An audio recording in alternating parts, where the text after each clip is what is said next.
Hello, hello, hello. Good evening, boys and girls. Are we live? Are we good? Are we good? I have a sneaky suspicion that there is a announcement in about 15 minutes. So we are going to level some tunes. We're going to see what that is. I don't think it's PTR though. I'm not sure it's PTR, but we'll see. Right, while we do that though, we have some tunes to level. Yes, we do. Some tunes to level. Took a nap when Manthy's streaming. Woke up again, he starts streaming. That's how we do on a Wednesday. That's how we do. Welcome in, Loot Fever. Right, let's get some of these dudes online. This team only has 7 levels to go before they cap. So this is literally a 10-minute job. I want to hope one of them's got a relatively free and open shard and we can just blast it. This one looks pretty empty. What we saying? This one looks pretty empty, doesn't it? Any corpses? Can anybody spot any corpses? There's a few corpses, but not many. That's the shard we're going to have. If that's the shard we're going to have, we invite everybody. Click the button. Everybody gets an invite. I should turn on auto accept invites. We are phased, but that's not a problem because we then do L and we do party sync and we go. Everybody accepts the party sync. And then, hey presto, just like magic, we are now phased. Beautiful. Stinky bright potion on this dude so we can see what's going on. It looks good. I've got 12 minutes until WoW's going to tell us something. There's an announcement at 8 o'clock. 8 o'clock Maui time. Now, I roughly know what it is. It's not anything to get super duper mega excited about, but it could be interesting all the same. Right, let's get these dudes. Last couple of levels. Let's pump.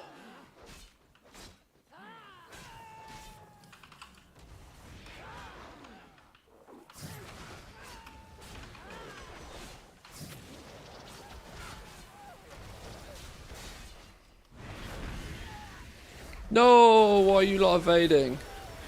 You're not meant to evade. That's not how this works. If you guys see these dudes dinging 70 before I do, let me know.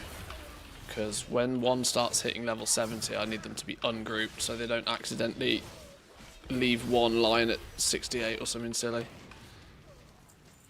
There's some weird logistics with this I need to figure out. Downloading Oblivion Remastered. What a time to be an RPG gamer. I installed it the other day, but I haven't had the chance to play it. I've heard it's good, but I also know it's a game that will take me quite a while. And I'm also trying to play 2 Point Hospital. And I'm also trying to play The Division 2. And there's an expansion pack for The Division 2 coming out at the end of the next month. May 27th or something. Not to mention everything that's going on in WoW. I'm going to be honest, there's not enough hours in the day. It's quite a good time for gaming right now.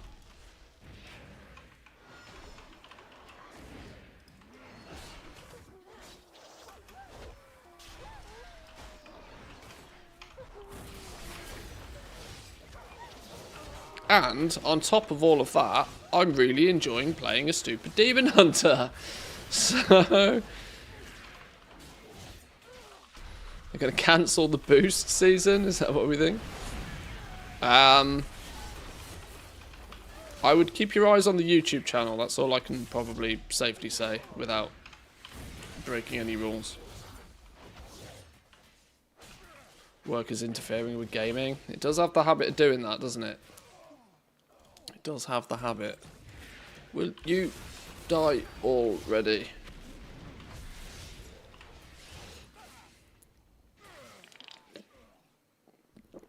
Morning though, by the way, Derp. Clearly your body clock is all over the place right now.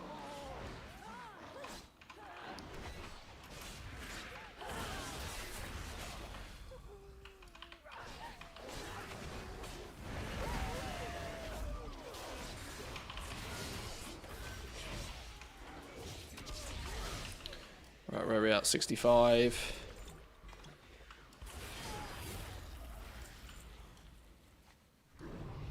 Pull all of this lot. How much of this lot do you reckon we can get in one go? Not a lot if we keep getting dismounted. Alright, we'll do it in 2. I have this habit of over-pulling. Not because it's dangerous, but because things start evading. And I don't want things to start evading. 2, 1. Bzzz. Unnecessarily fun, this class. Can't get rid of my streak that easily. Welcome in, Chalida. Good evening. It's not my intentions, honestly, I swear.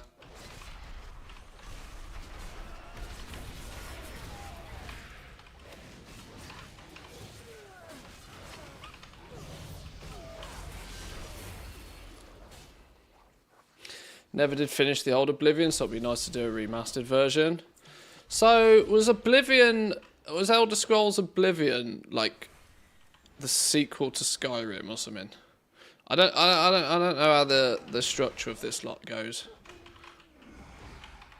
I know I've played World of Warcraft for 20 years, but the reality is outside of World of Warcraft, I was never really a huge RPG fan.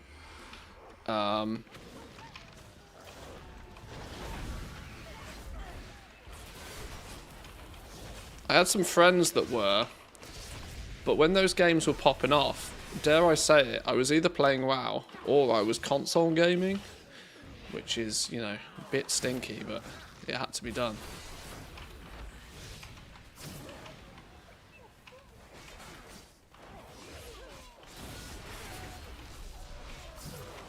Some people are dinging here. What have we got? 66, 65, 66, 66.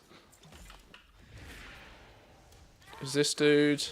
Oh, this dude is just here for the lols. You occasionally get the odd person that's just here for the lols.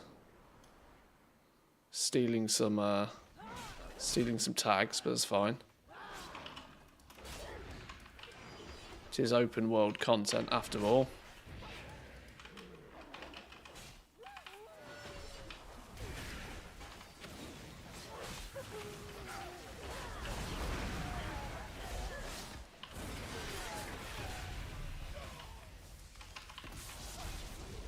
Oh, Skyrim is the latest of the story. Oblivion was before it. Oh, that must make the original Oblivion one really old then.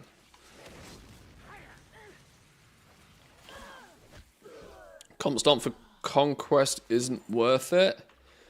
Items are 500 plus, you get 60 per win. Yeah, I don't think it's meant to be a great way to like grind it, but let's not forget that if you don't do PvP and you don't have any PvP gear, you ain't getting Conquest any other way. So I'd say in that regard, it's a something. It's probably a good start to blast out some comp stomps for a few hours just to get yourself a basic bunch of gear if you want to start doing PvP. But I'm also of the opinion that if you haven't started PvP by now, you're probably not gonna, you know. Oh, you just want the mogs. Well, get good at arenas then, I suppose.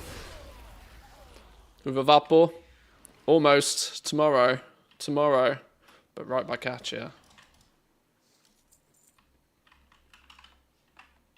That's 67. How long we got? 5 minutes. 5 minutes. 5 minutes until World of Warcraft releases something.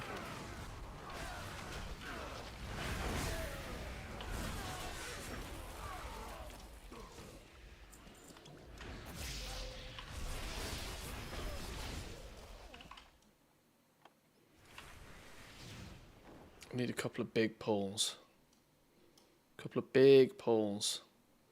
Nothing's respawned properly.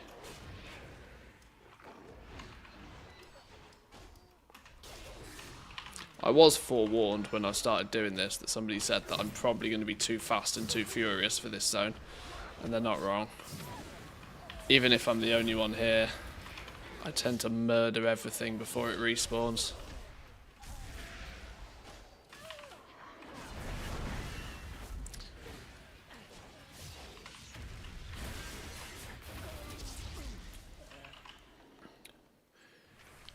gamer chat problems, I know, but take you lot. Take you lot. Can we get you lot as well?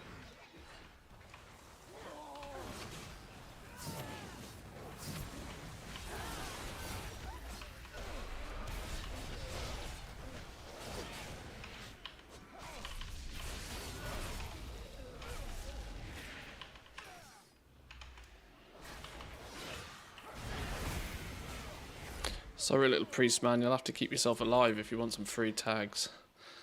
Can't keep you alive as well. You might want to use taunt a little bit more for the range pulls. What's my taunt? Shift 1. I'm using my Q, which is throw glaive, a lot, because it tags multiple things. And then if that runs out of charges, sometimes I remember to do a shift 1, yeah.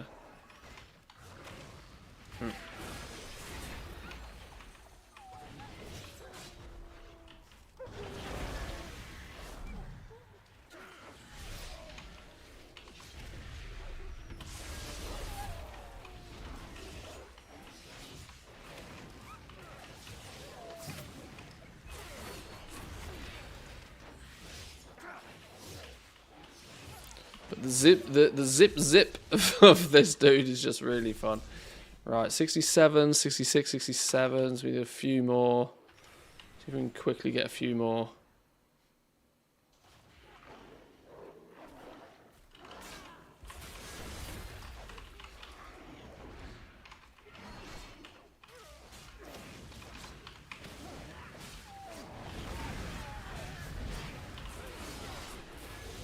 '68.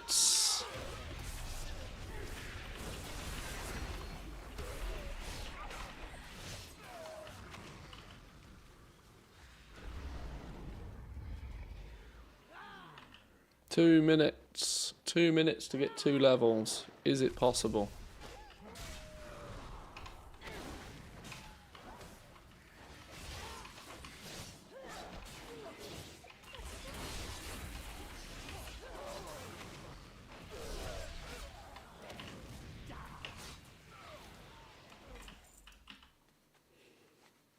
It's probably not, is it? It is news day. It's not the biggest of news days. And the only reason I know it's not the biggest of news days is because I kind of already know what the news is. But I probably shouldn't tell you until the news comes out. I don't think it's against the law for me to tell you that I know something. But it is against the law for me to tell you what it is until it comes out.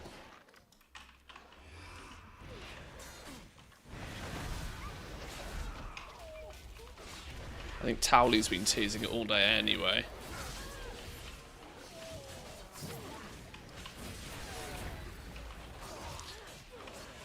And you can be assured that if I know, it's not, you know, it's not huge.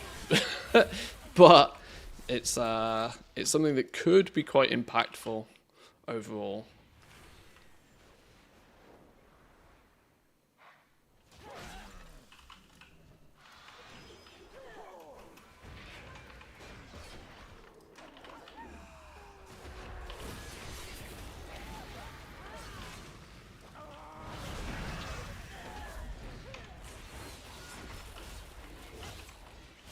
And I will promise to check chat. I'm just absolutely desperately trying to do this before the... Oh, there we go.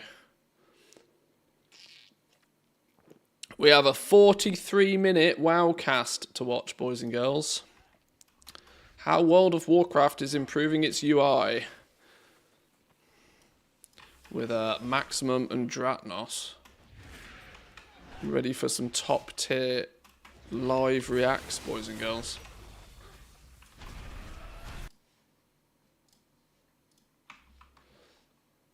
Links in chat, by the way. We'll be watching this in 2 minutes once these dudes are dinged. Got one more level to get on them. One and a bit. Oh, this dude's still 67. He's big slack. Big slack.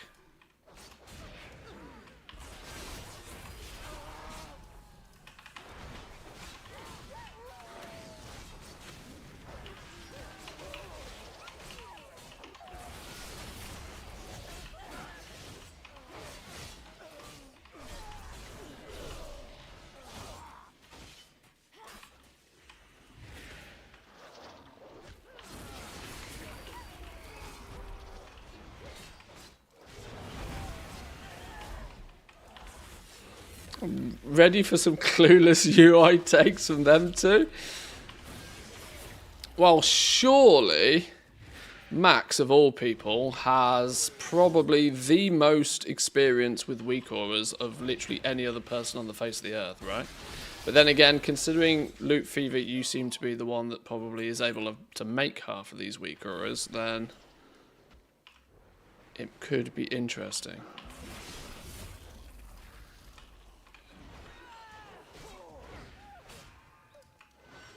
But when we get these guys to ding 70, we'll have a little look.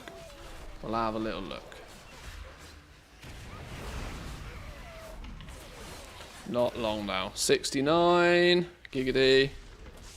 168 still. One level to go.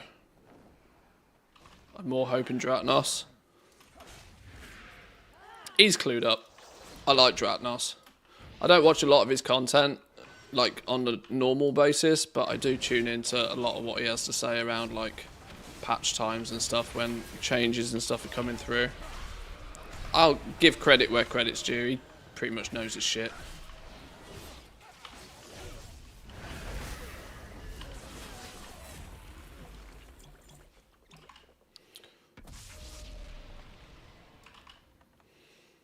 Right, nearly there.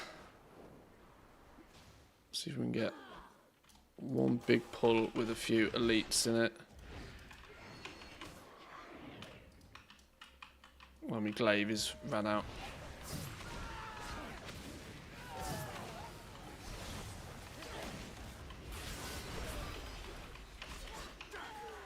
This priest is probably having a field day. He's probably had a huge amount of levels off the back of me now. Bunch of freebie levels. I'm sure he's absolutely laughing all the way to the bank. Not as laughing as I am with 4 level 70s, but, you know, we can't all be winners in life. 69. Everybody's 69. What about up here?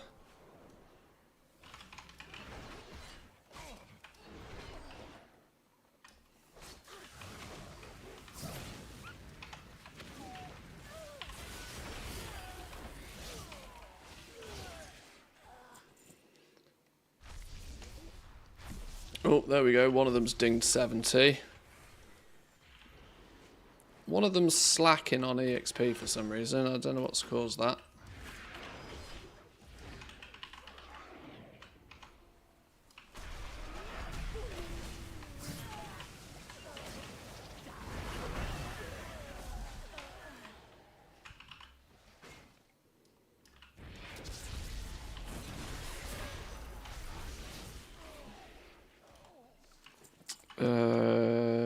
These 2 to go.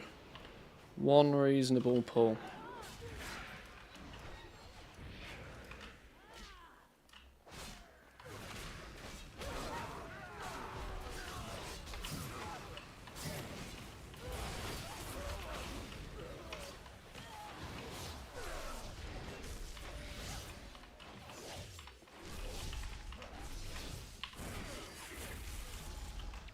Seventy, 70, 70, just this last one.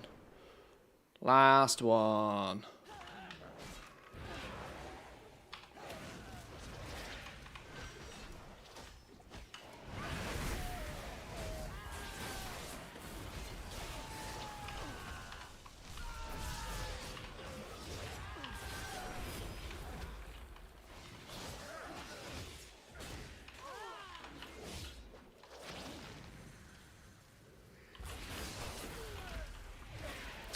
When they ding 70, they very aggressively slow down in the amount of XP they gain anyway.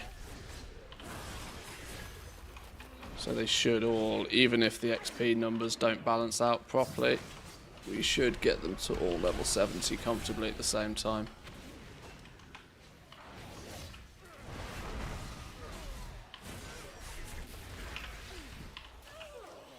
Oh my god! One rare left. One pull.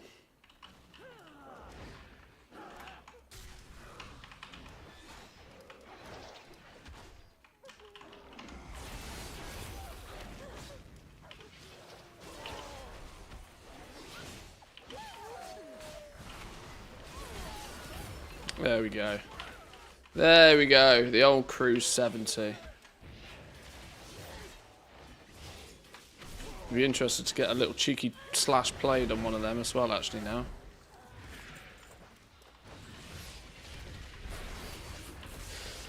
This was probably my fastest and most efficient run.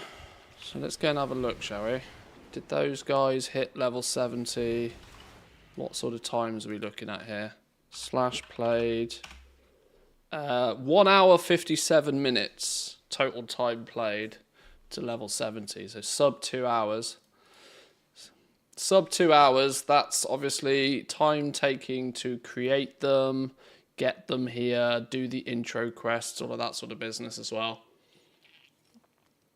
So in a 2 hour time window, give or take, we can get 4 more level 70s, which equates to about half an hour per, which is not too bad. I can live with that. We can live with that. On that hut, they are barely in range of some of the more far pulls, so maybe one is just a little bit too far away, misses a couple of mobs. Yeah, I mean, looking at the bars here, it doesn't make a huge difference. They're all level 70 at least. Right, log them out. Your work here, boys, is done.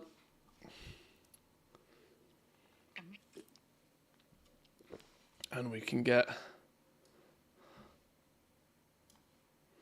this on the go for a bit of live reacts. Bit of live reacts action.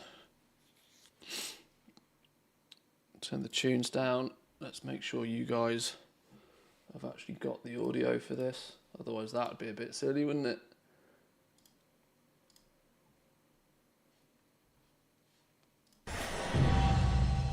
Can you guys hear that? Yeah, it's been Welcome to a special edition of WoWcast, where we're going to talk about a patch 11.1.7 feature, and then a broader discussion about add-ons in World of Warcraft in general. I'm Dratnos, World of Warcraft content creator. I'm Max. I'm the raid leader of Team Liquid, the WoW Guild, and a content creator as well. And I'm Ian Hazekostas, game director on WoW, and it's a pleasure to be here with you guys. Very excited to be here. So what are we doing in 11.1.7?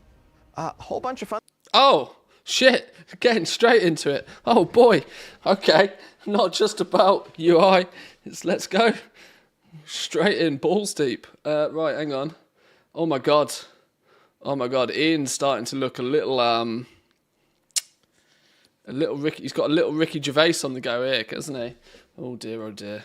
A little bit Ricky Gervais. Let me know what the Fun stuff. But one of the features that we're extra excited about is a new UI option that we're adding called Rotation Assist, which is really designed to help players who are maybe picking up a new spec or want some guidance on what abilities they should be using when, without having to turn to third-party add-ons for it.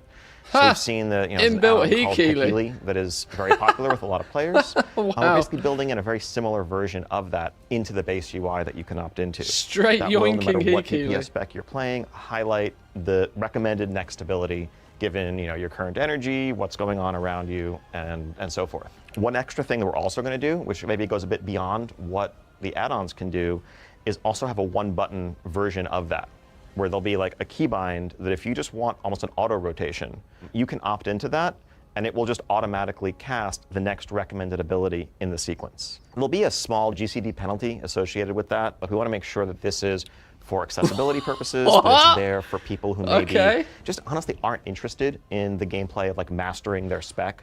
They want what's that? What's the add-on that does that? Gnomish engineering keybinds or something. What is it? There's an add-on that literally allows you to do that, but it's a pain in the ass to set up. But okay, they are hardcore yoinking.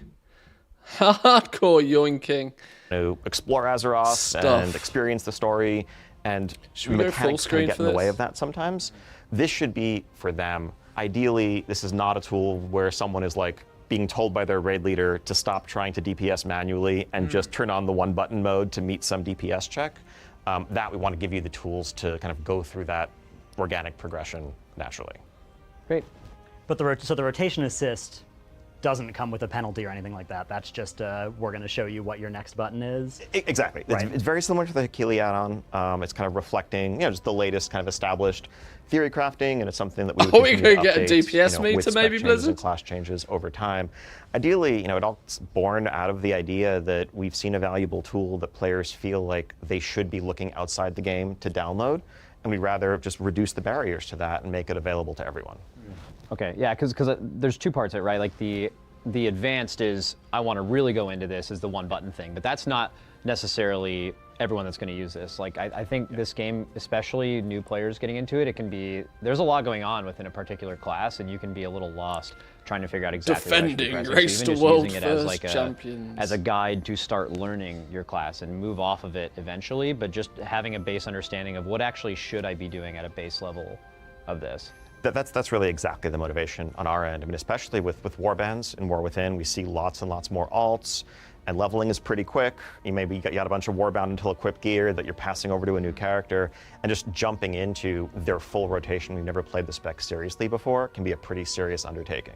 And for some people, this may be enough for them, and that's fine too.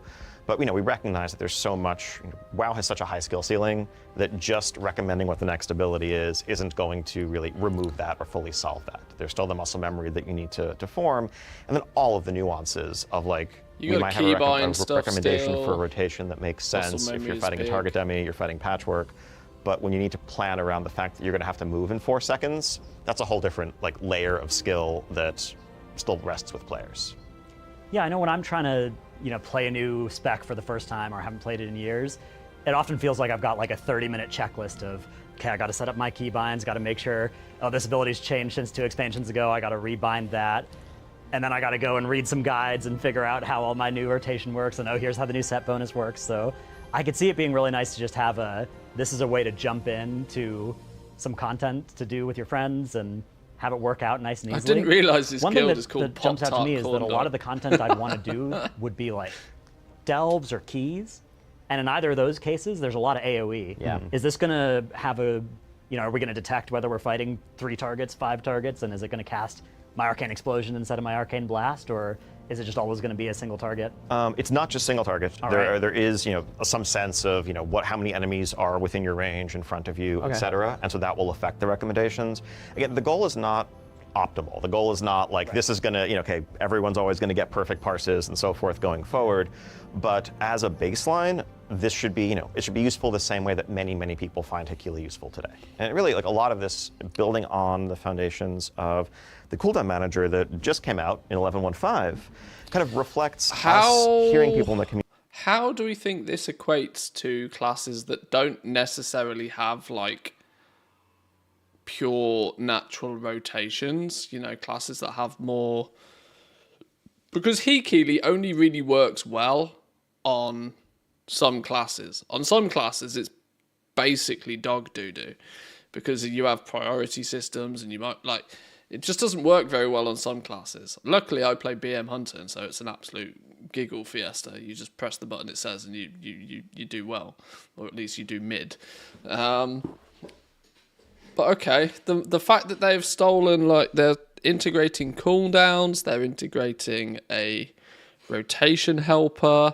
This is Community telling interesting. us that they feel like they need to seek out these third-party resources. That one-button just to play keybind the game option at is- a baseline effective level in competitive content, and us asking is that where we want the game to be in the long term, and what can we do? For reference, people have actually questioned whether these one-button macro add-ons are against the terms of against the TOS, and they've just straight turned around and go, nah, we're going to bang it in there for everybody. I tell you what, everybody use a one button, boom, boom, boom, boom, boom. Failure is not an option. Build in native solutions to many of these problems.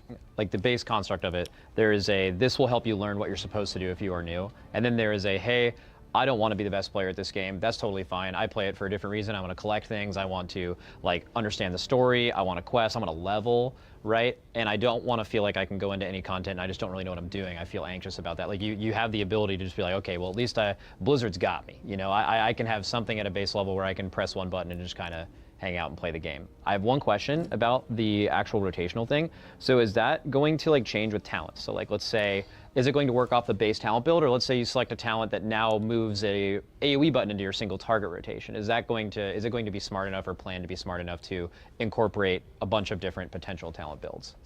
The goal is that it's aware of your talents, and the logic is conditional based on what you do or don't have talented. The goal is, as with, this is going to be something that yes. continues to evolve. We may not have every single possible permutation accounted for in the version that we roll out with, but it should still be very useful in that form to everyone, and we'll just get refined from there. Similar to the cooldown manager that we know is like, that is a first take at this. We have plans to add much more customization, much more functionality to that. Going to be an add-on that over time detects the Okay. one-button people and Yeah, I think it's a really exciting filters them feature out. individually. Oh, dear. The thing that's most exciting to me is in the broader context of the cooldown manager, of all these other edit mode changes that have come out. There was a time 5 years ago in WoW where if you were just getting into the game, there was an intimidating list of these are the add-ons that you need, and if you're not using these, you're kind of worse, right? Like you're noticeably worse. If you can't track your group member's major cooldown, right? Like you're worse at Mythic Plus than somebody who is, right? And it seems like the goal that has been accomplished with a lot of these things that have been coming into the base UI is you can use those add-ons if you want, but we now have a native way to the game that you don't have to get an add-on. That is pretty much exactly our long-term philosophical goal here, right? Like, add-ons are amazing. The things that the community has done over the last 20 years to allow people to experience different aesthetics, different functionality, have information available at their fingertips, like, that is a huge part of WoW's success, and we don't question or want to undermine that for a moment. At the same time, like as you said, ideally it is about what do you want? How do you prefer to have things presented to you, and not what do you have to do? I want patches What that is launch with no group mate bugs. or raid leader or whatever telling you must download. Or if you ask people, hey, how can I get better? I'm really struggling at this. The first answer shouldn't be, well, I want download this work add-on, orders this to add-on, go and this away. add-on, otherwise you're doing it wrong. Because that's starting to get into that mandatory place, whether we like it or not. So yeah, I think, longer term, these initiatives kind of fit into part of how we're thinking about the role of add-ons in WoW. As we could probably all agree, today there is a sense that if you want to really be the best you can, if you want to play competitive content, there are certain add-ons that are required, that are simply going to improve your success over not having them, period. We would like to get away from that being the case. I think I'd love to see a WoW one day where you can still customize the aesthetic look of your UI, you can have information and quest helpers and all the other things that you might want to have to make your experience a bit more seamless. But that at the end of the day, when you're in competitive content, when you're queuing up for a rated PvP match, when you're going into a high key, when you're trying to get a first kill on a raid boss, there isn't the sense that you are just holding yourself back if you're not using specific tools. We know that there's a lot of work to do to get to a place where that could be the reality. The first steps really are going to be continuing to build up the just right out of the box functionality that World of Warcraft offers to shrink that gap.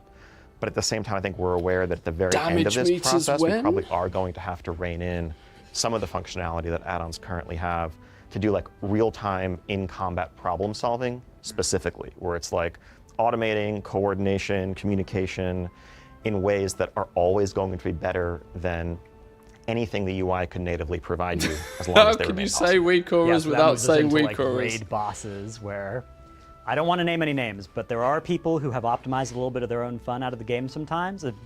I don't know where any of them might be sitting. They could be anywhere. They could be in this room with us.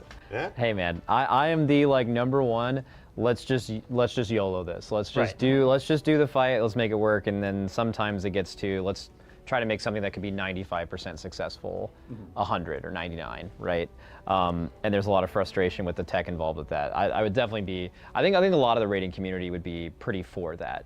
I think a well-designed mechanic that the game Doesn't giving sound you like enough Loot Fever information likes to this. solve this on your own realistically. A lot of the times the community will just use one because it's like what everyone else uses, it gets you in the same place. But if that doesn't exist and the game is giving you that information, it's objectively better, right? And even if you are doing it very well, manually, it's always going to be better to do it perfectly in a competitive situation. I mean, having watched, your raid leading, for example, over many, many years over the race to world first, like years ago, you would call much more stuff.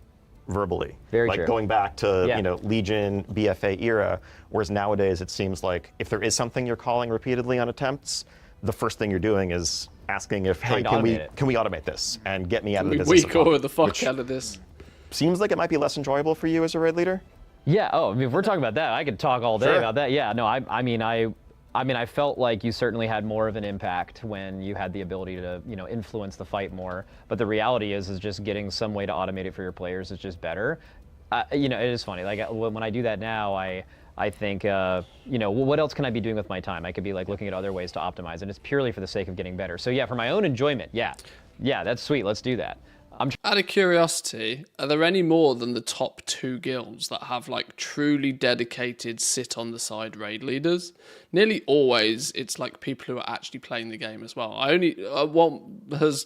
Does Method also maybe have sit on the side raid leading these days? I don't know. But Max is like one of 2 people in the world I know of. It's a very unique problem. Trying to wonder also about those kind of mechanics. So like what bosses have existed in my head, I think in the past couple of years, there's not many, but have been defined by when we're progressing this boss, we feel like maybe we're progressing a weak aura. Something like Brood Twister or Echo of Neltharion or Jailer maybe was one of the first ones, right?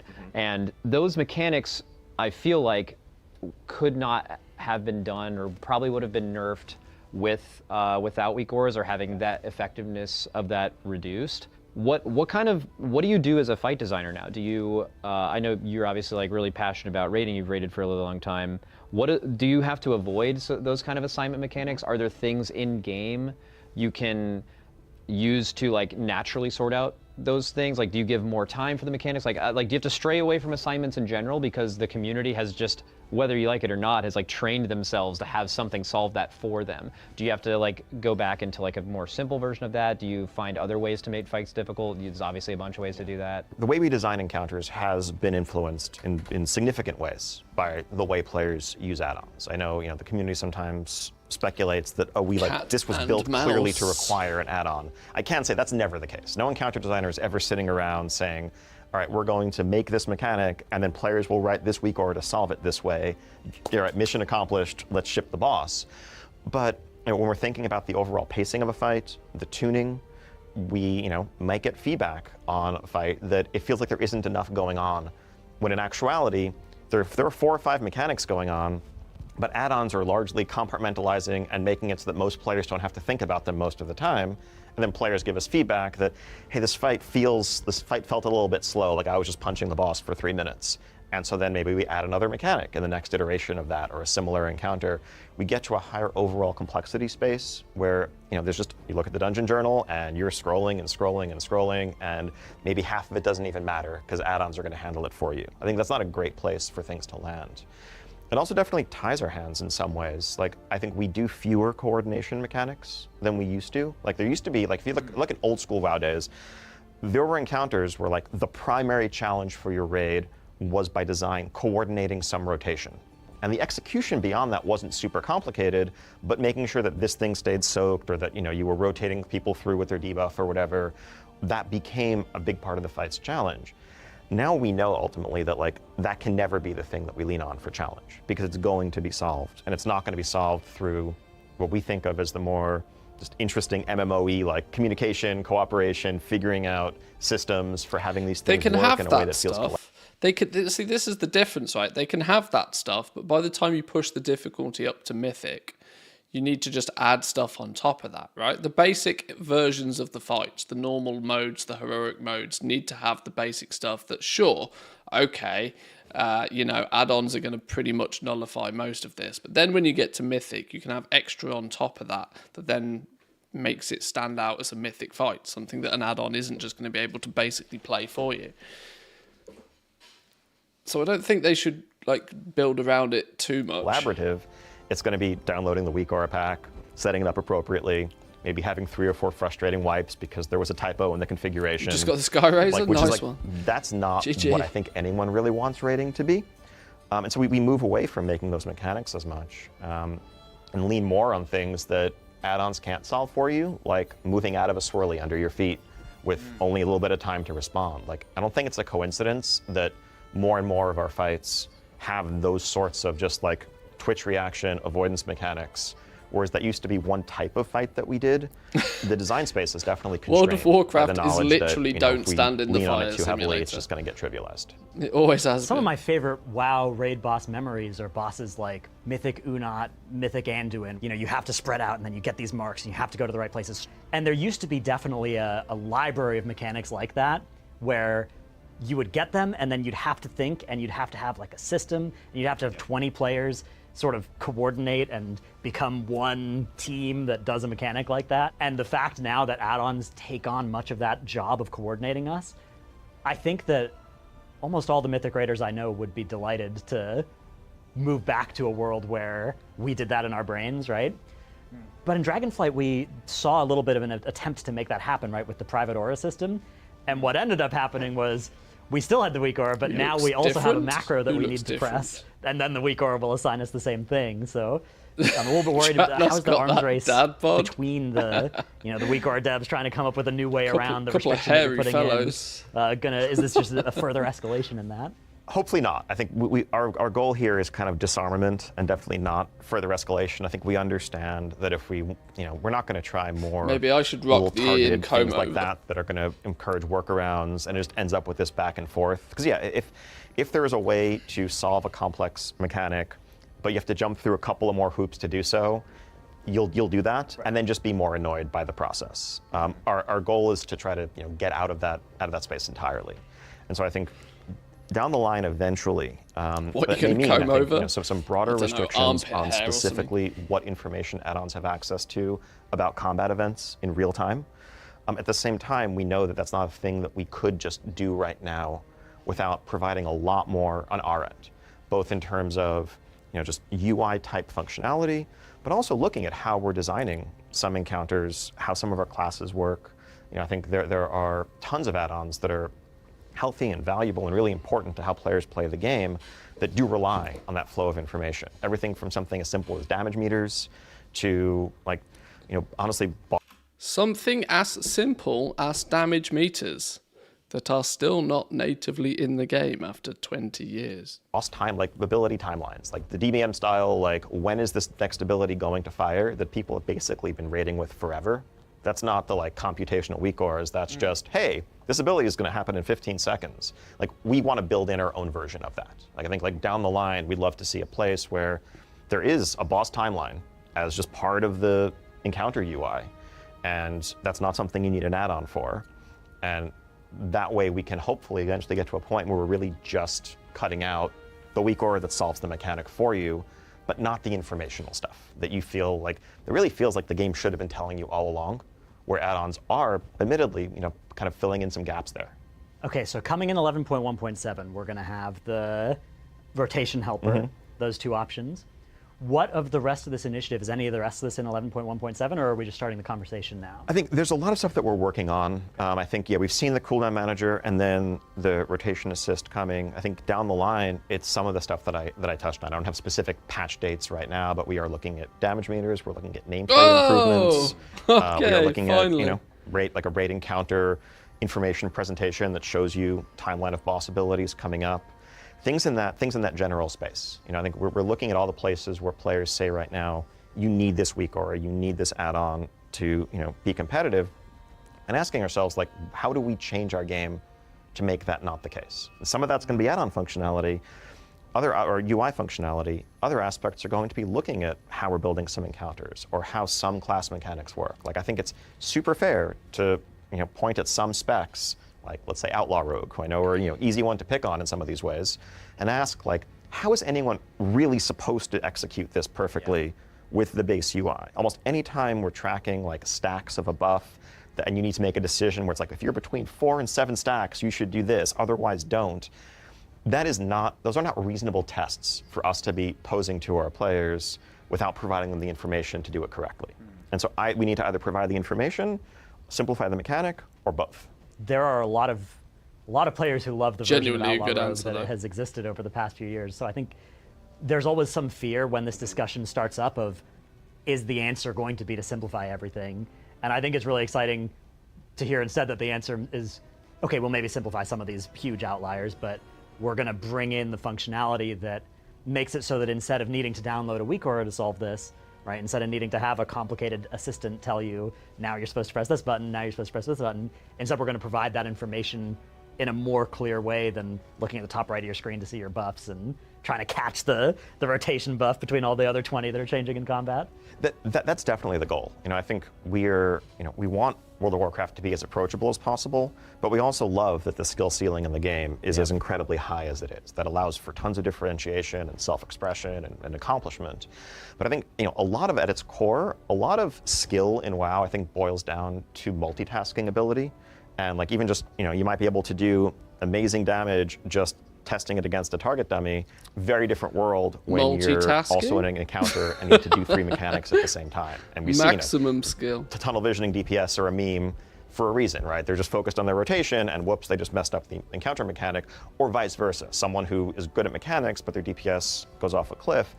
Really, like the function of a lot of these add-ons is to offload a portion of that computational complexity. And we recognize, like, if we are removing some of that functionality, we're providing more information, we can probably remove a couple of mechanics, but still keep the same level of challenge. The goal is not to make it easier. The goal is to make it less complex. And I think that's, I think it's a key distinction there, because I think it often can sound like, oh, this is about, this might be about dumbing down the game or simplifying things. It's not that. It's about trying to create a more approachable baseline experience that still has every bit as much room for differentiation. When you were talking about add-ons that things have been in the game, been inspired by it, you mentioned a damage meter. Yeah. So I'm really interested in just what your view is, philosophy-wise, about damage meters in games like this. That's a great question, and I think ultimately we have to be guided by what our community prefers and what we see them doing today. The single most popular add-on used across the entire game is a damage meter by like a fair margin. Okay. The majority of players, the large majority of players, have a damage meter add-on installed, and so that indicates that people want to see that information at least about themselves. We definitely want more nuanced measures of success and understanding, like how successful were you, or how much did you contribute on this run, highlighting things like interrupts, highlighting things like avoidable damage to give a fuller picture of performance.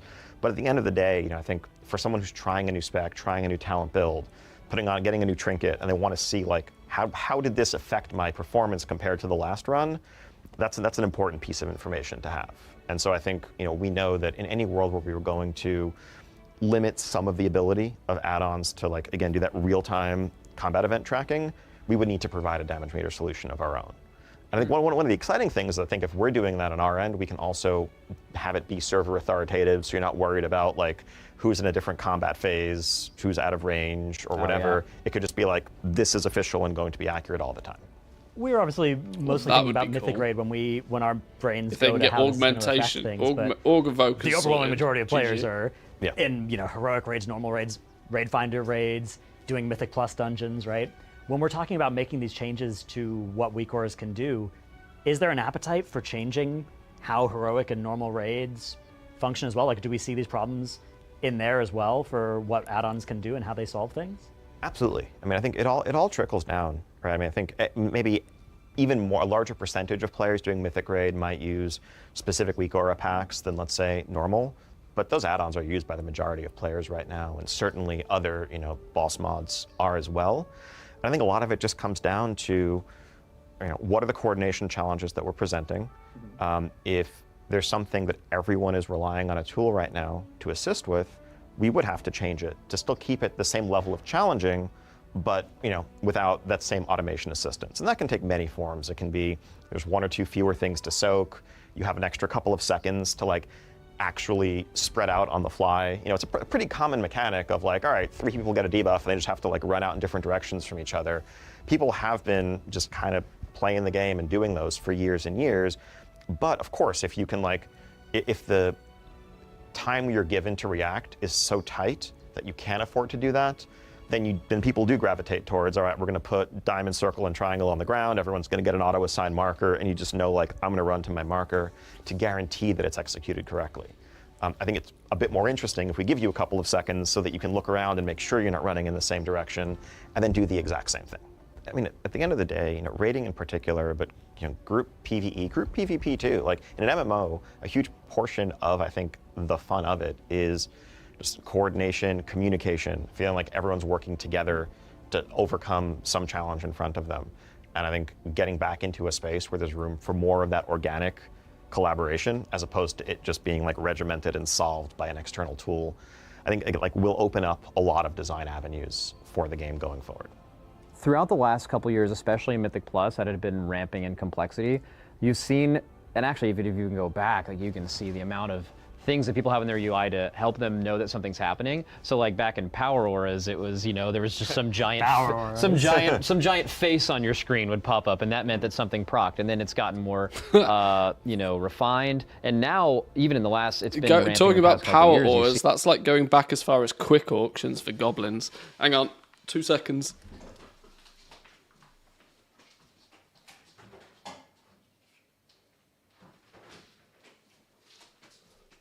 Must stay lubricated.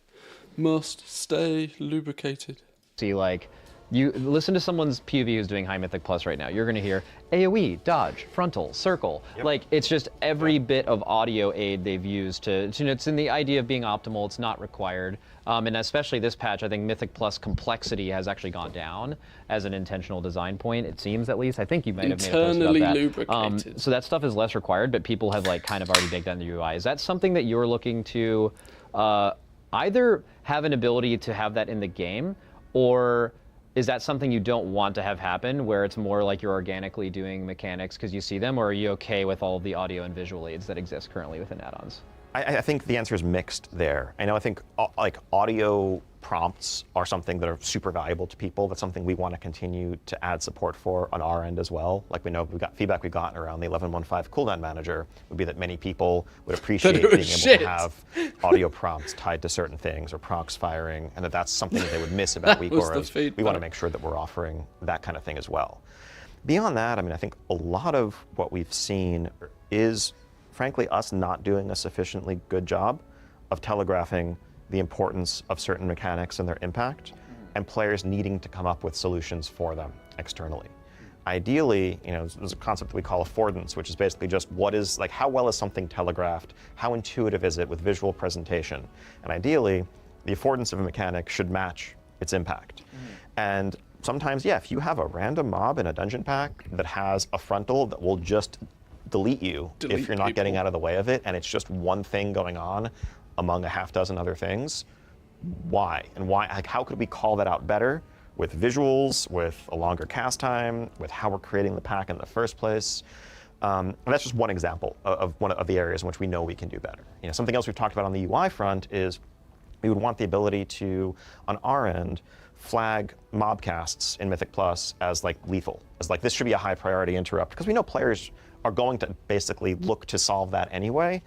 If there are 3 casters in a pack, and 2 of them it's actually kind of okay to let them free cast, but one of them, if they ever get a cast off, you're probably going to wipe, they shouldn't all just look indistinguishable on your screen and us expect you to figure that out on your own.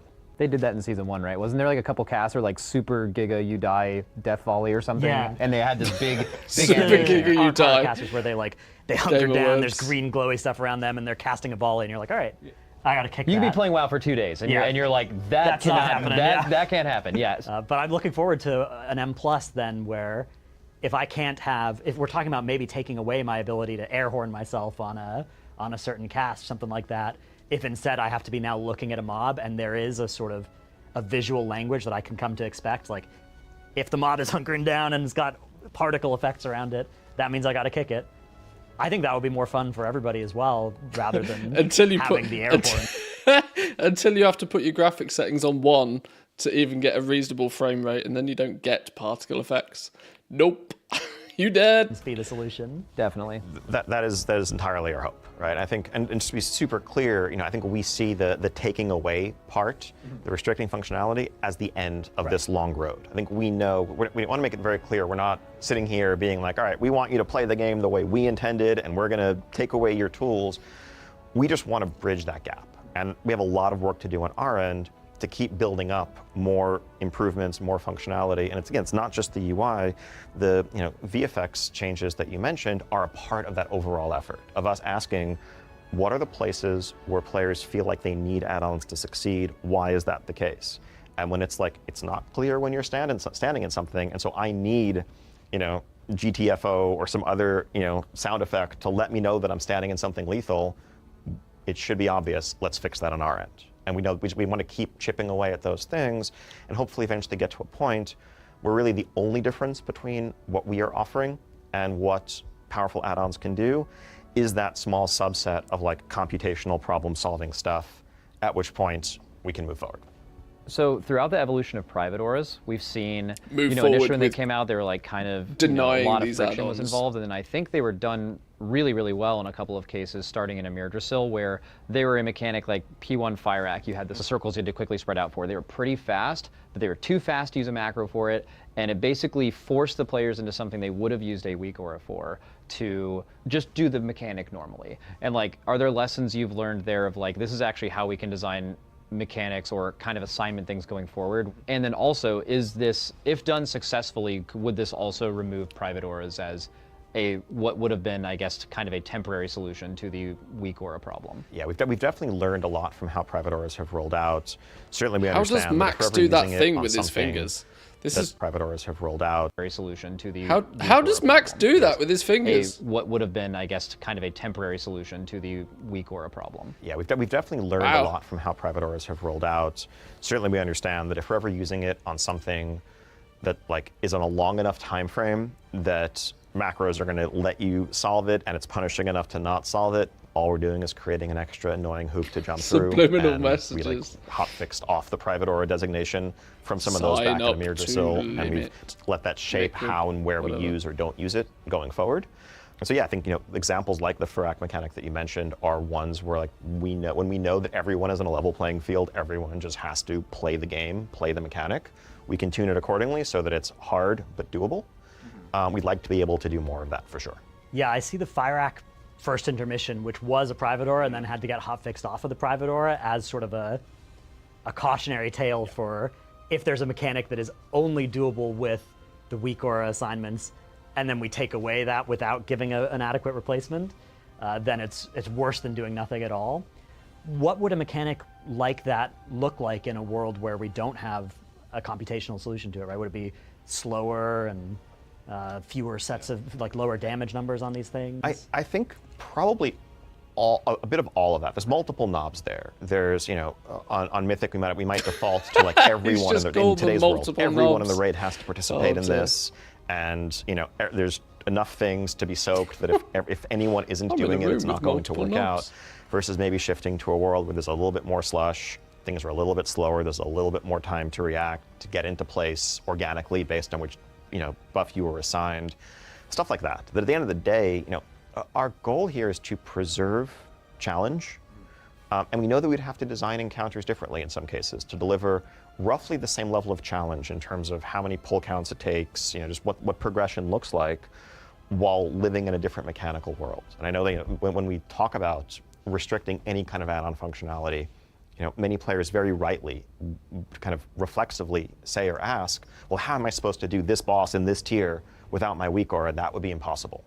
And the reality is, if you couldn't use that weak aura, that mechanic would be designed or tuned differently. We would have ended up nerfing it right away or designing it differently over the course of even just PTR testing.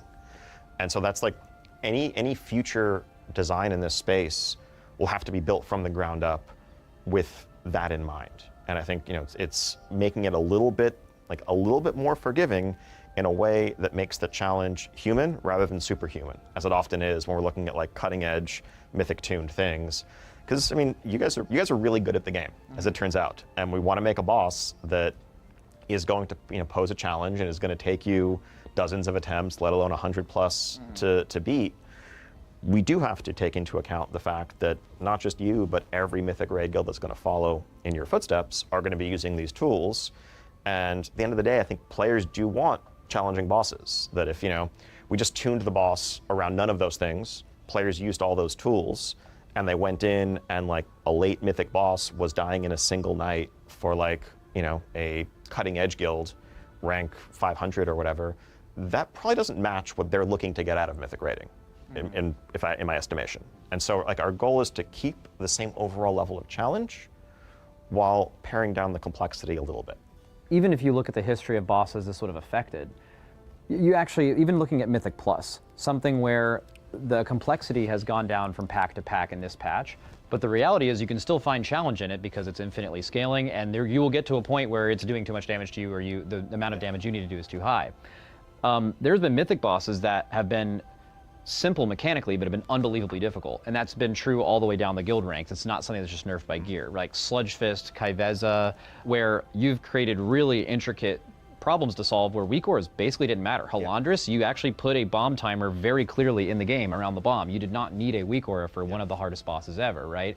It's more just basically the solution for these weak auras has been just a very specific kind of assignment mechanic that it's just like, oh, it's just so much easier to do this, right? You could build in a lot of that computational stuff in game to where even if weak auras existed, you would find people just being like, I don't know, the game just kind of does it. We have players that don't use audio sounds in weak aura packs because on bosses like Skarn, on most other bosses, there's like either an in-game sound for when the bombs are actually activating or a voice line. We have 2 players in our guild that use very minimal weak auras, and they literally listen to voice lines for when mechanics are going to happen, and it's extremely accurate, right? So I think a lot of these things are already built into the baseline game. It's just about choosing like people aren't trained to use them. Absolutely. Though. People are trained to just install a weak aura. Of Sludge Fist, I think, is a great one, right? Like a lot of that was just practice and just learning like how to react to these situations when chained to different partners and dodging the stuff. And people were in enough situations over enough time. They kind of develop that muscle memory, that sense of planning, and eventually your guild as a whole overcomes the challenge. Compared to, let's say, the Stone Legion generals that came after it, a couple of issues there, but like one of the central mechanics that was being solved by weak auras was like, all right, there's a whole bunch of soaks that need to be covered over the course of the fight, and it's not realistic to have that like 7 to 8 soaks up simultaneously, where you need to also account for like, well, this person just got targeted by different mechanics, so they need a backup to go in and do it for them. Yeah, so it sounds initially like it's, we're restricting what add-ons can do, but really we're opening up the universe of mechanics that can exist in a WoW boss without, because there are so many that you could think of right now where all of them would be, this is going to get solved by this, right? This is going to get solved by this, but if that's not the answer, then now the designers have all these tools back, and we can get these mechanics that maybe haven't been used since MOP because we've been weak auring them ever since, and now we get to solve them with our brains again. And he even mentioned too, he said like, well, there's a lot of swirlies now. Yeah. Because that's the thing, like, oh, we can always default to this and a few other things because you're not going to solve that with weak aura, so we can add fights where that's not a thing. But you remove that, that friction of there's too many swirlies goes away.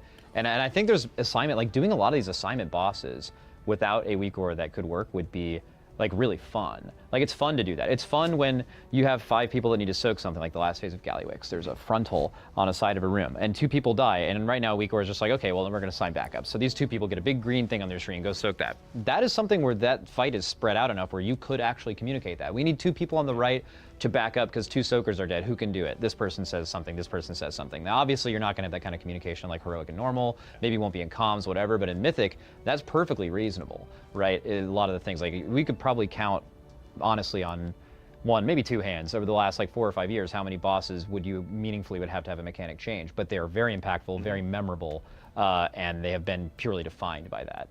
Are you worried at all about the communities, and this has certainly been ramping up over time, like you mentioned, even for us, we were much more just do the mechanic 4 or 5 years ago than we are now. Are you worried that there has been this built-in reliance on it that might be hard to shake when creating new raid bosses? That's literally what I just said. Like, people are so trained to use weak auras and add-ons these days that to think that you don't even need to use them doesn't even cross people's minds.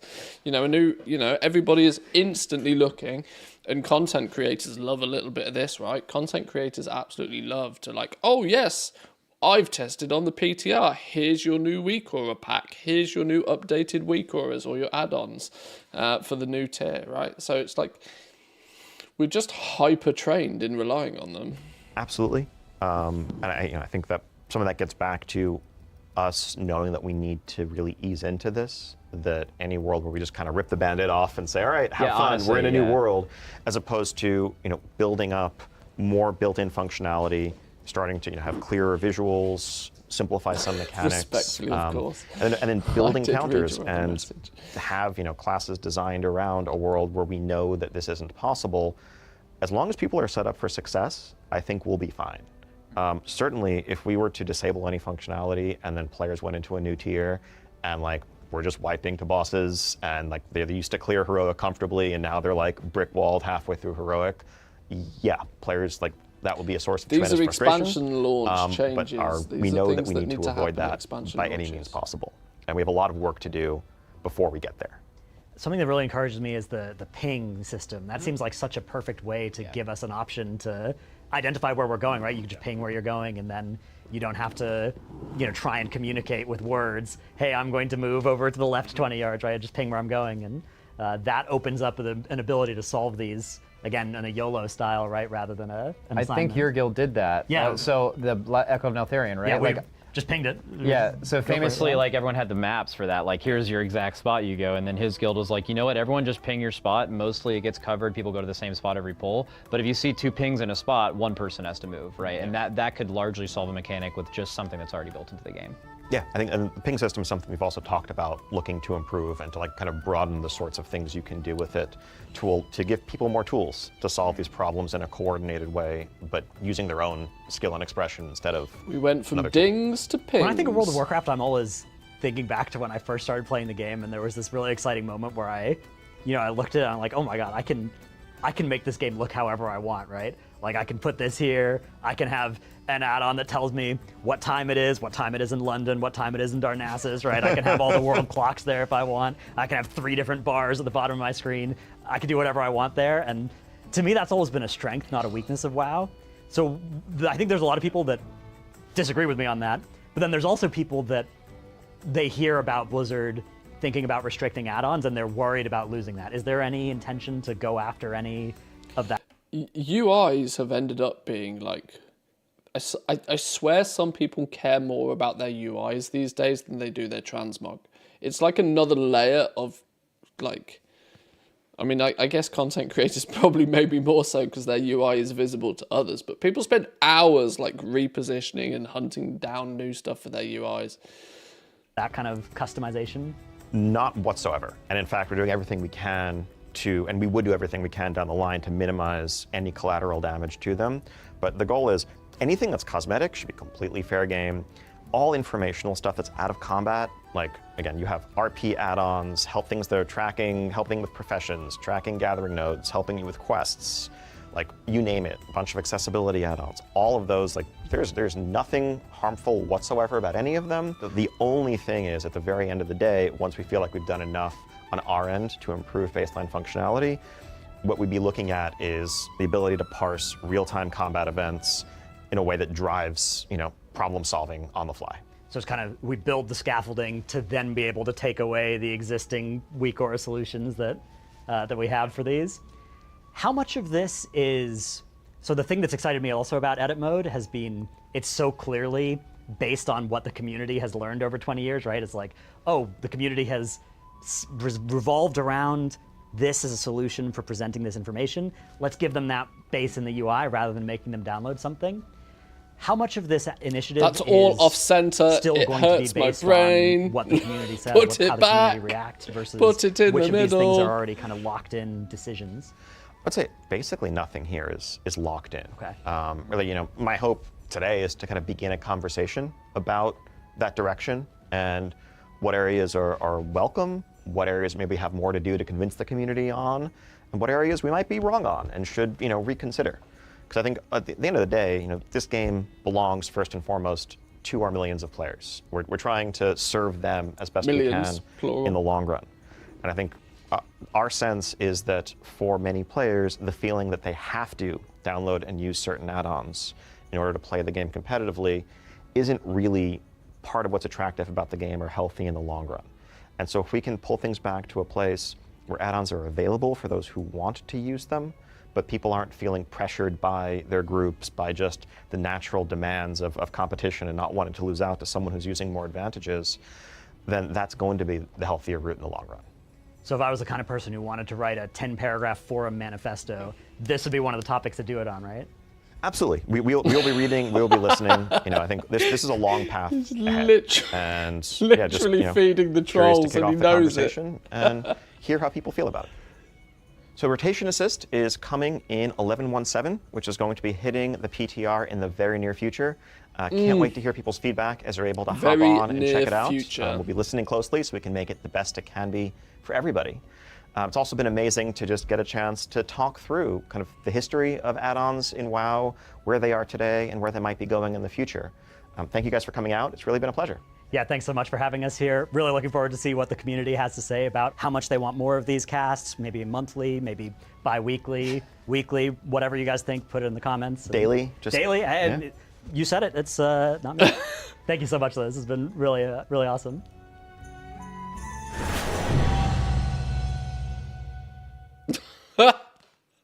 Dranos was just memeing it up at the end there. That was quite funny.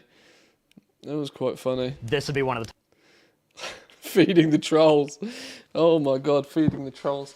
Well, having a where's the screeny screens of this then? So having it, I mean the cooldown manager we already know was pretty doo-doo. But where is some of the screens of the rotation assist that they're adding? It was weirdly quite early on. In true fashion, I now can't find the clips. Just them nattering. Anyway, having something in game. The fact that they're straight up stealing Hekeely, excuse me, I think is very funny. I think that they've basically decided that, far too many people use this add-on. Let's just try and make it a thing in the game by default. I personally can't argue against, because if it's just presented in this fashion, it still doesn't mean people are going to press those buttons. It's still up to people to actually press the button. And true to form, Hekeely is probably also still going to do a better job of it, because it puts 3 buttons and you press them in order rather than just highlighting however you've set your UI. If it also works in conjunction with the cooldown manager as well, it would be better. And of course, you'll be able to turn it off if you don't want all these golden boxes popping up over everything.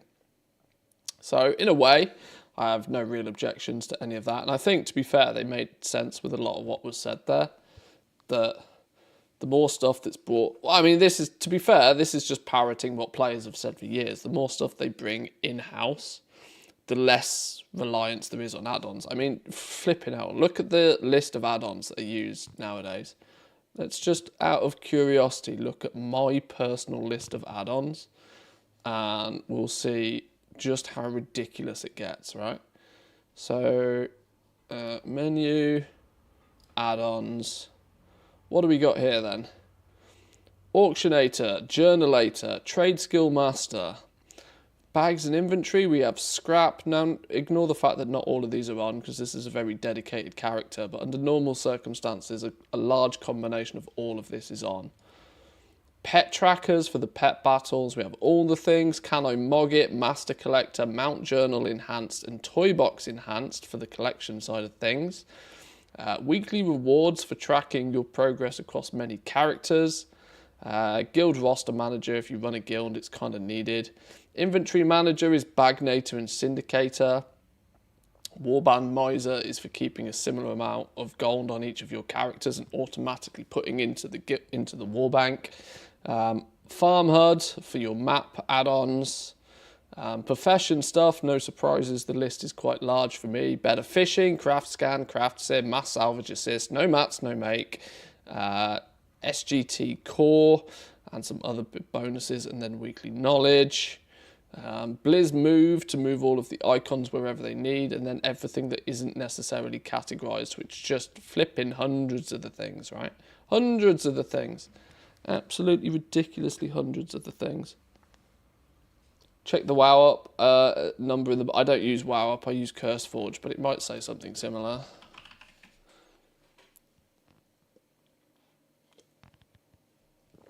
And I'm going to be brutally honest, I tend to believe that I use a modest amount of add-ons.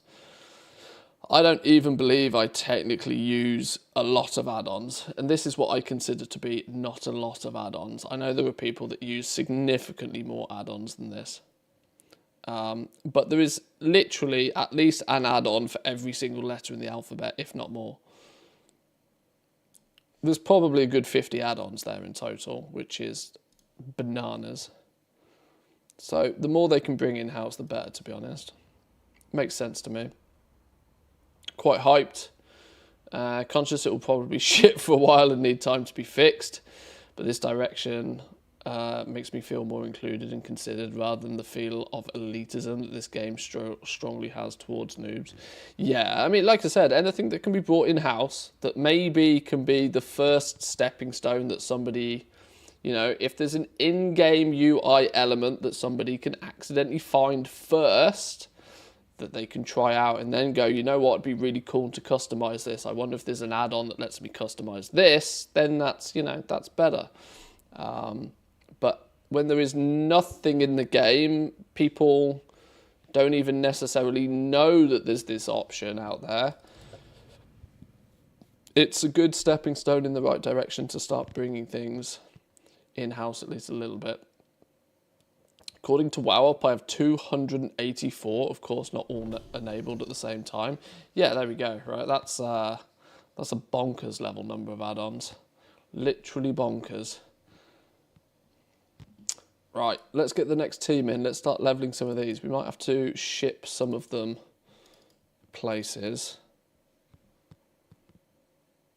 Let's get these fellas in.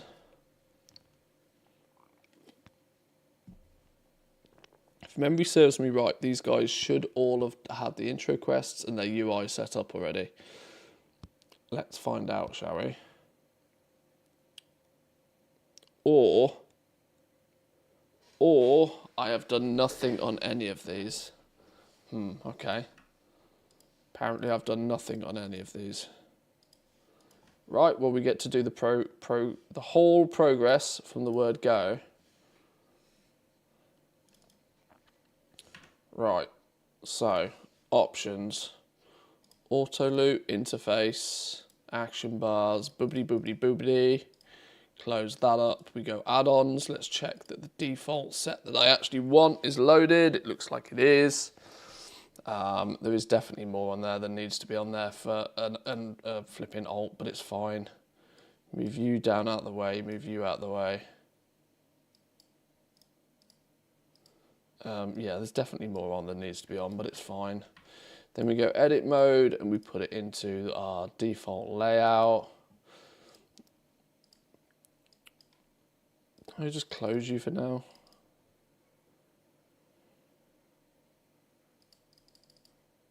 No, apparently I can't just get rid of you. Okay. Right, let's pick up the quest. We need a mount. Let's go Sandstone Drake. Just because you can put 2 people on that bad boy. Yes, you can. I need to quickly move these around. Surge forward, fly up, do zooms.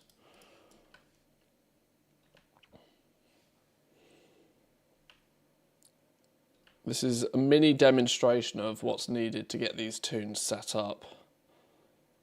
There's a couple of quests you do have to do, which is pick this up and speak to Chromie. If you don't do this, you have some weird problems with party sync. Now we've done that, we head to Valdrakken.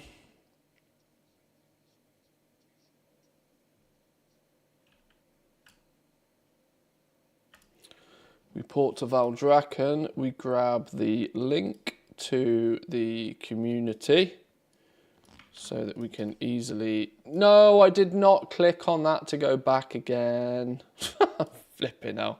Which one's Valdrakken? There you go.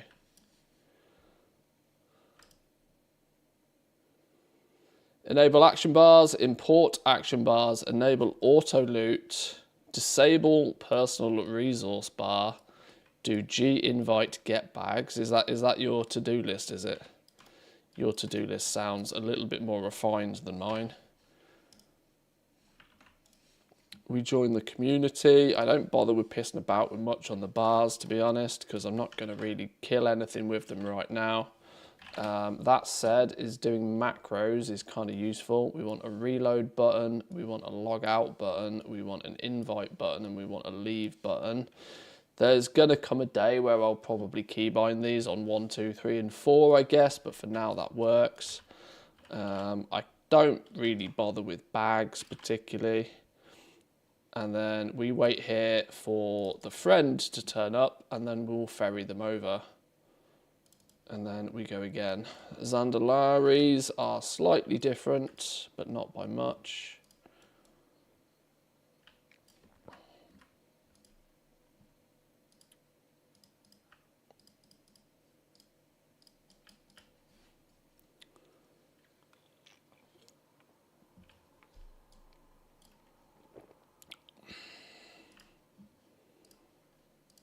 Speak to Chromie.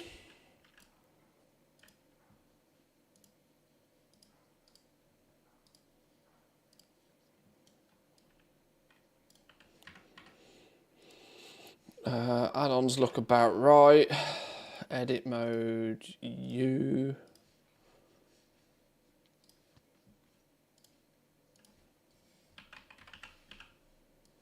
Sandstone Drake down there. Let's get the macros in order. Reload button, log out button, invite button, leave button.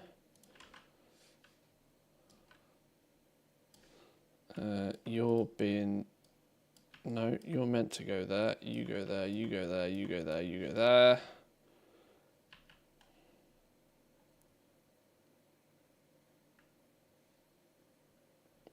I would en masse create the characters first, then log all for the setup, and then move to whichever place they need to be.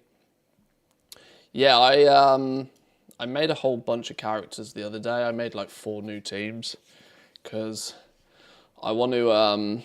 I know categorically that when it comes to this sort of stuff, I will often change the process and change what I want on and off and this sort of stuff. So I don't want to do huge amounts of characters in one go, simply because there will, without question, come a point where I'll change it, and it's easier to change some of them rather than all of them.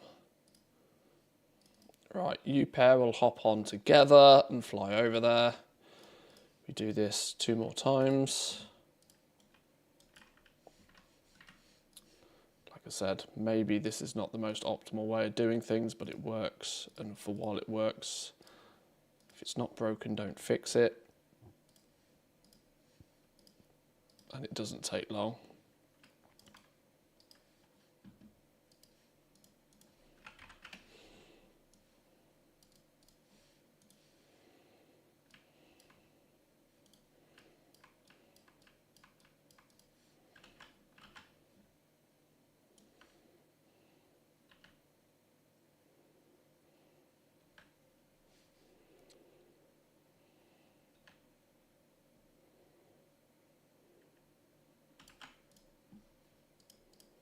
And you are...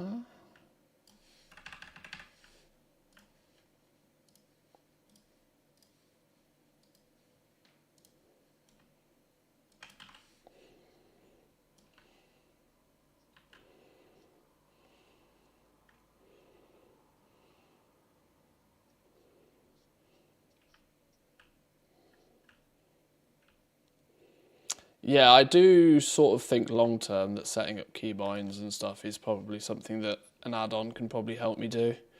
But as we've just watched a video on, I can do it kind of mostly in-game as it stands right now. Reload, logout, oops, invite. And relative to the amount of time it takes to level these tunes up, it's literally 5 minutes out of a 2-hour job. So I don't feel the need to optimize it too much. Right, you wait there.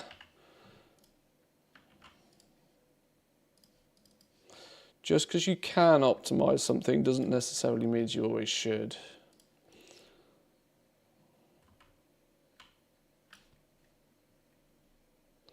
Mass leveling tunes for conch crafting.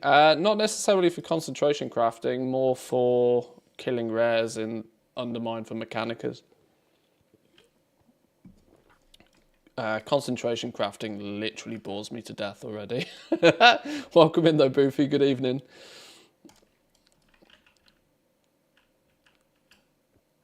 Oh, well, I say good evening. It's probably not good evening for you. I suspect it's good morning, I think.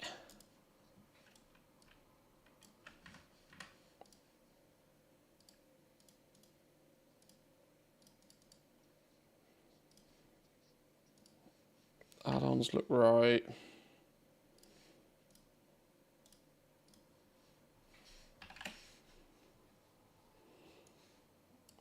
Reload button, log out button, invite button, leave group button.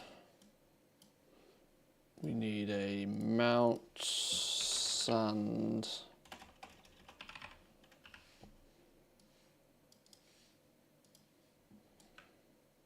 oh.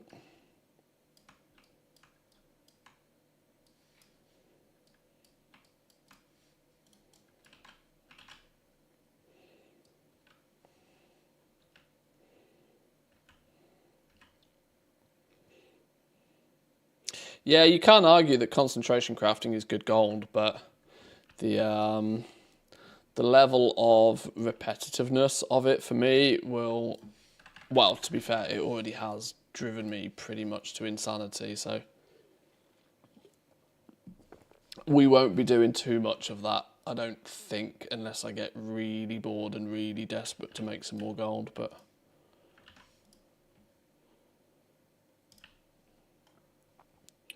right.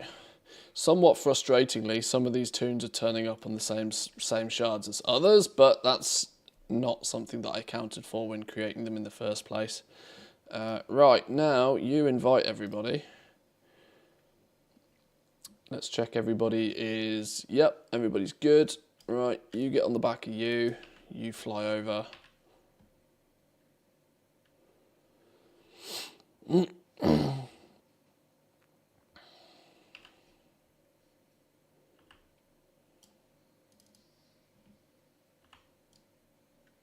Where am I going?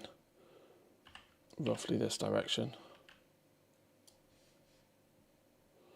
Thanks to my nap, I haven't defrosted anything for dinner. Whoops.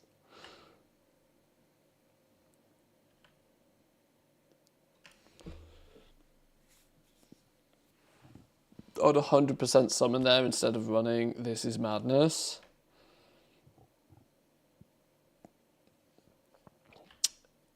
Yeah, I mean, it's fine. It's fine. Doesn't take too long. We fly them over 2 at a time. Good old Sandstone Drake. That's all good. Only needs 2 trips. And like I said, in the grand scheme of things, when it takes 2 hours to get the whole team up to level 70, start to finish, this is like 5-10 minutes of the job. It's not really that bad. There's much more I could do to optimize the other hour and 50 minutes, if I'm honest.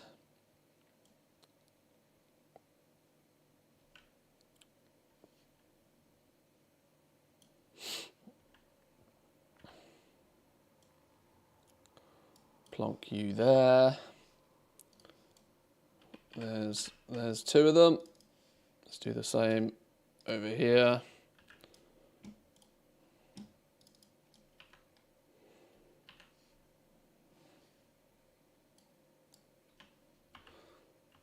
And I need to start putting warlocks in the groups or leaving a warlock over there or something. And then I could leave a warlock over there, but I'd still need to get at least 1 over there anyway. It doesn't really save a huge amount.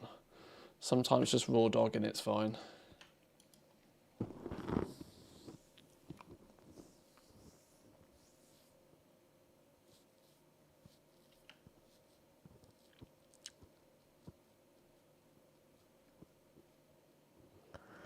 Have I seen the new Undermine exchange settings? I saw something about, I've not done too much investigation on the Undermine. I saw that he'd added what was it, realm populations the other day. I also saw something about an arbitrage mode. Yeah, I select arbitrage mode. It will filter the list by which realm has the cheapest of a certain thing, which I thought was quite clever. You could sort of simulate that by going into the item anyway, but now doing it via a search initially is one step higher, which might make the process a bit easier, I guess. I don't know. Right, let's ungroup everybody actually, just so that we can check shards on these fellas. Who's got the most attractive shard? Right, a couple of these guys are on the same shard, where there was clearly somebody doing something. How many people are on that? Okay, these pair are on that same shard. This pair are on a different shard, both of which seem to have some killing on the go. So of the 4 characters, we've only landed on 2 separate shards. Whilst there is some murder going on here, yeah, this seems to be the most murderlicious, doesn't it? Let's take the least murderlicious one. What's going on down here?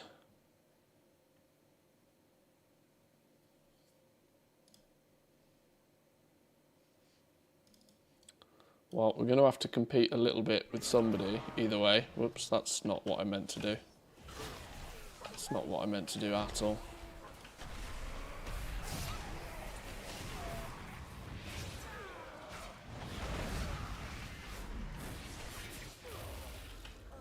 Put me back up here, please. That's not what I meant to do at all.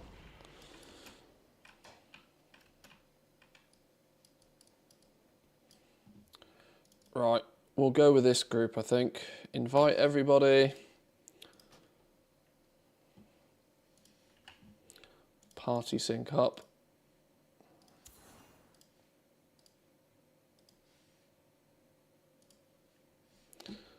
And we go to town.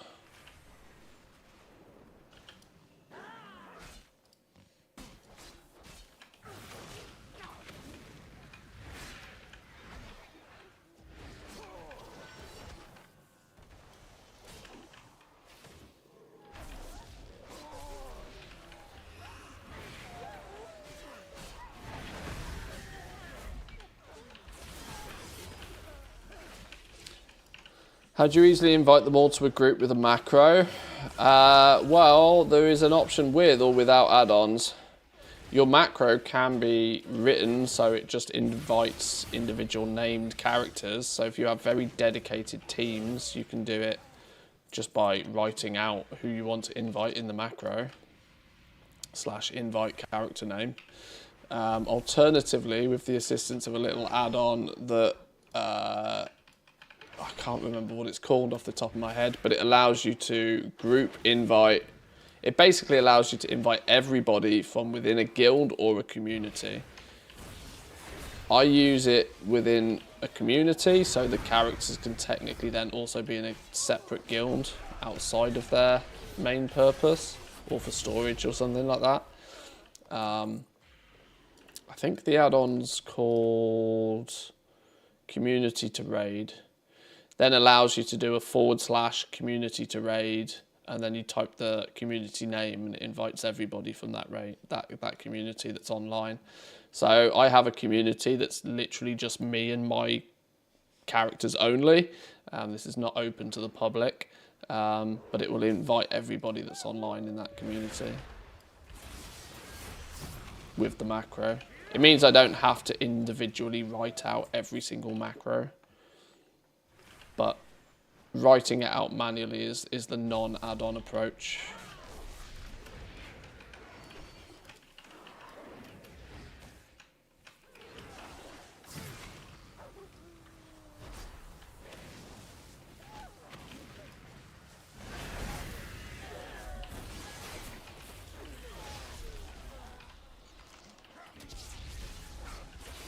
Which in turn also, you know, cuts down the amount of it means you can have one macro. The reason I like the little add-on is because the only thing I need to do on every character is invite them to that community. And I just have that link pasted, or say the community link saved in my spreadsheet for this. So easy.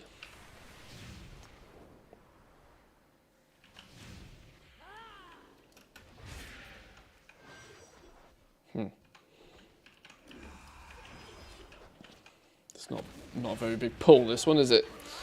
Not the most impressive pull we've ever seen. Especially when I miss my eye beam.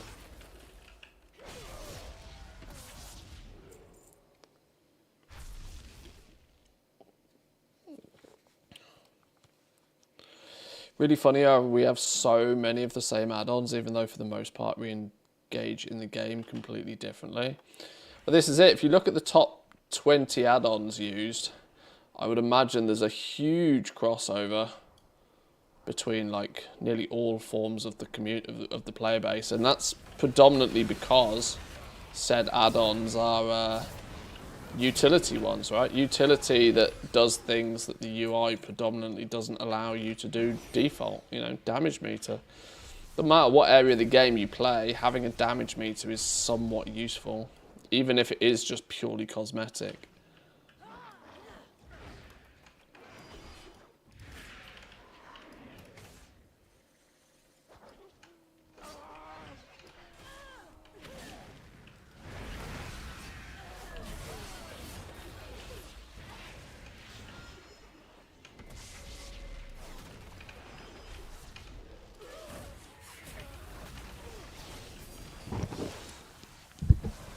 Microphone's all in a totally weird spot.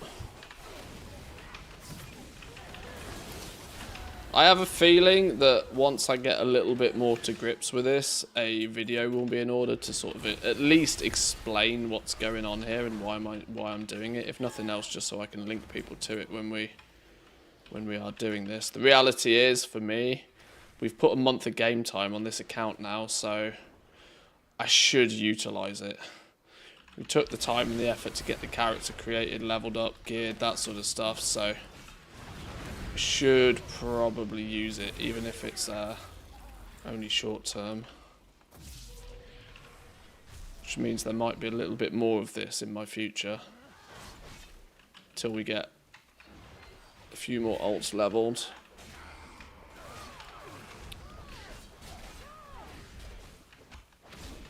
It's not really a regret, because I don't regret anything in life. Regrets are for suckers, but like, not leveling as many characters as I could have done in MOP Remix is something I look back on and I'm like, I really should have spent less time pissing around with like gearing up and soloing raids for flipping coins of Mr. Pandarianus or whatever they were called.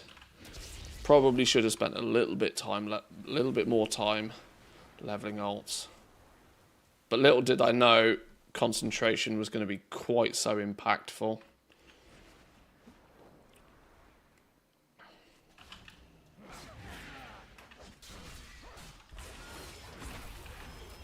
The funny thing is, the very second I saw concentration, when we were doing, like, when we saw it pop up, I think it originally popped up on the alpha very early on. So I didn't have the ability to, like, play with it myself. But I kind of very quickly came to the conclusion that crafting prices for things are going to go loopy, and that concentration is going to be a big thing. But even I don't think I fully appreciated just how meta-driven the goal making would be in this expansion because of concentration.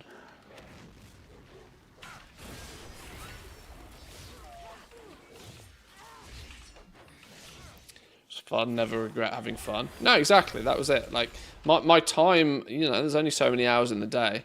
My time during Mr. Pandaria Remix was designated towards pumping gear on what was actually like Ranthius now, which was just quite amusing. Pumping gear on him and soloing raids and doing all sorts of silly stuff. Unironically, Remix did quite good for me for the channel. We had quite a few new people turned up during Remix.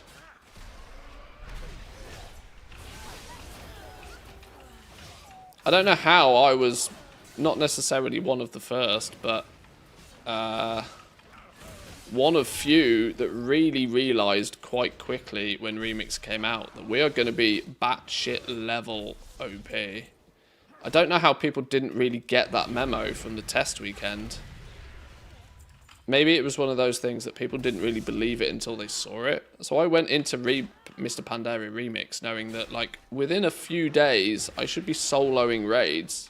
And people were like, what do you mean soloing raids? They're never going to let you solo raids. And then we started getting gear and started stacking stats. And then people were like, oh my god. And then frogging happened.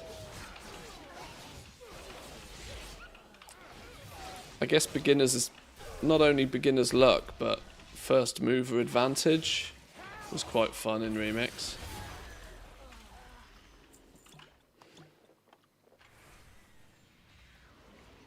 Hindsight is always 20/20, unfortunately. Well, of course, yeah.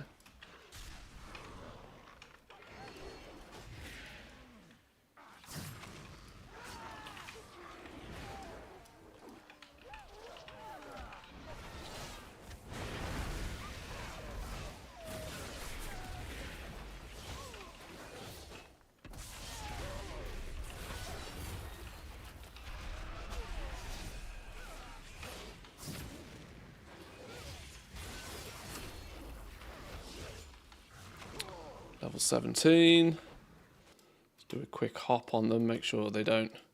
Some of them are saying they're away already.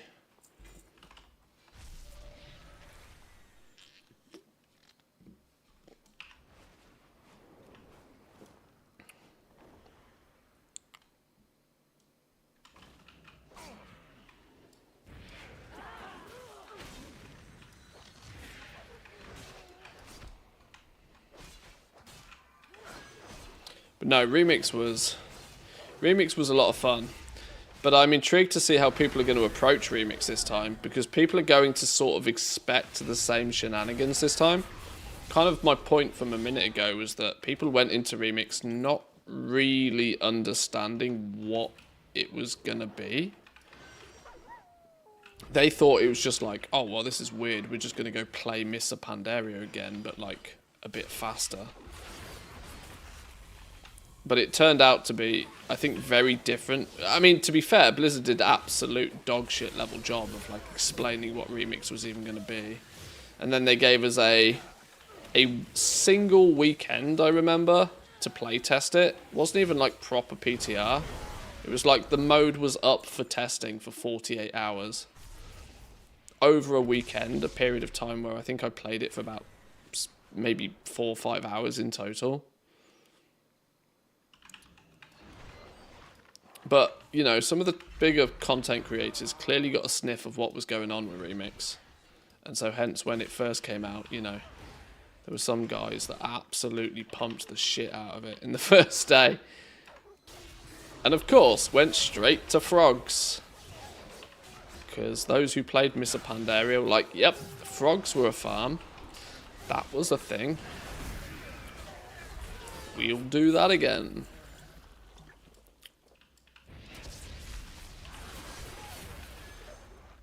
So if they give us Legion Remix, it's going to be interesting to see just what people navigate to this time.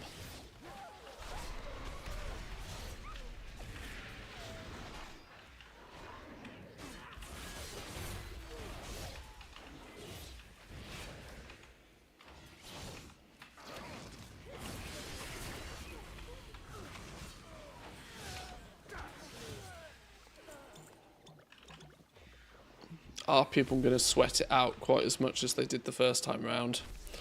Or are they going to sweat it out even more? Because they know what's possible this time.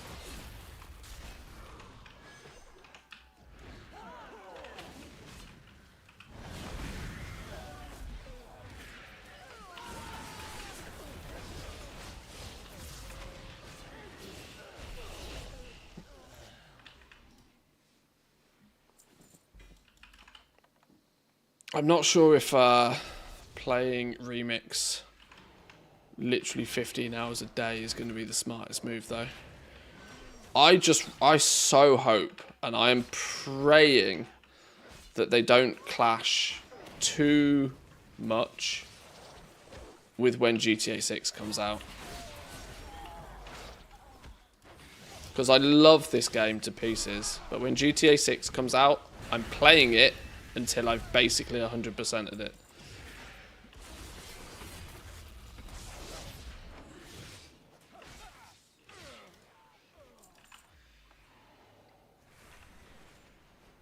And if anything interesting happens in World of Warcraft at the time, it's gonna just have to wait. It's gonna have to wait. Everybody else is taking time off work to play GTA 6. Maybe I'll do the same. I'll go dark. If you see me go dark at the launch of GTA 6, you know why. Turn off the Discord. Turn off all socials. No, I can't do that. I bought a flipping PlayStation so we can stream it.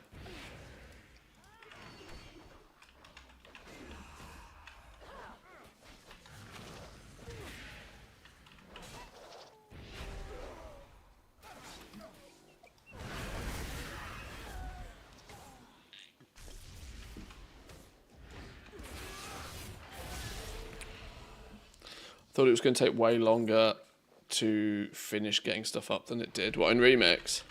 I think that took a lot of people by surprise.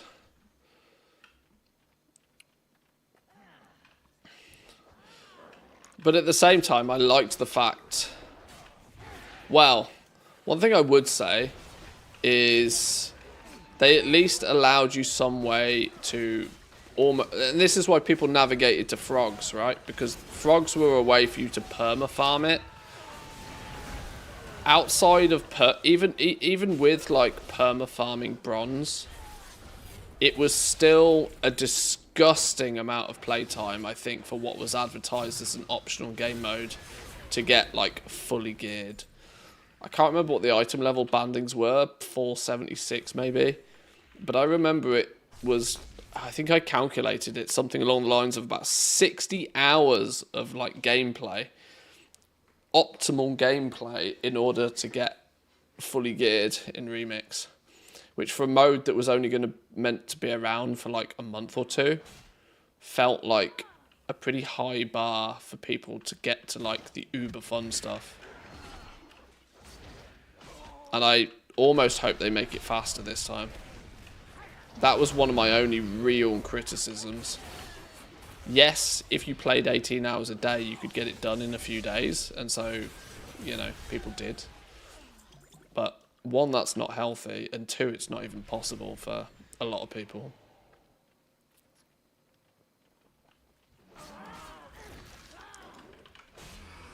And so these, you know, for a bonus game mode that's only meant to be around for like a short period of time, I think they really need to consider just how long it takes you to get max geared this time.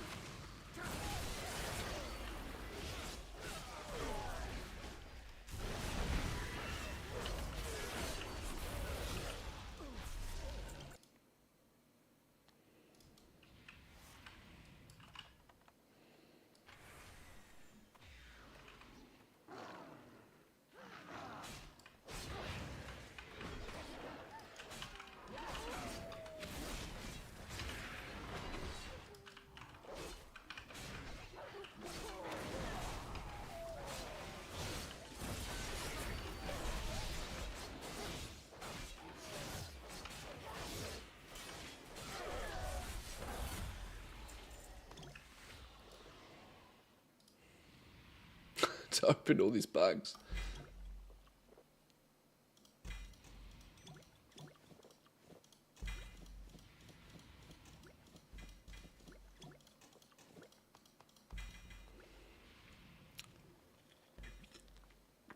The funny thing is you only get these bags until you hit level 80.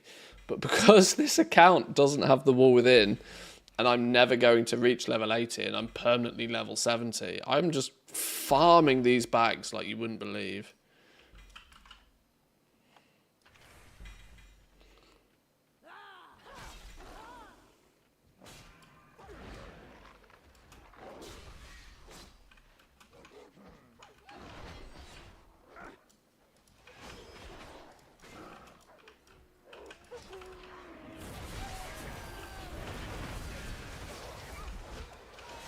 Those big pulls are so satisfying, you know.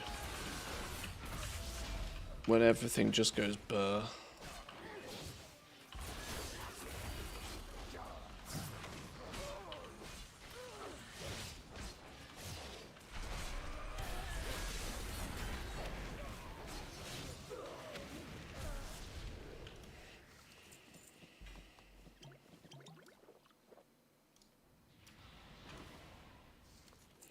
We're up to 22s all around. The actual XP gains seem to be a lot more naturally distributed this time. You know what I didn't do? That I entirely forgot to do. Which is silly of me to forget.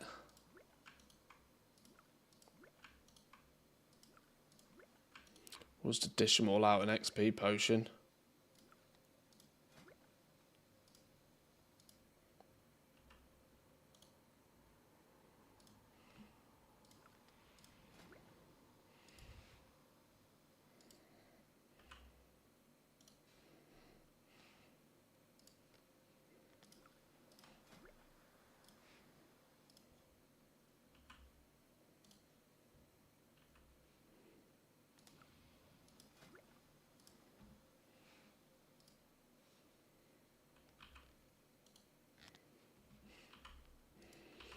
Every little helps. 10%'s 10%.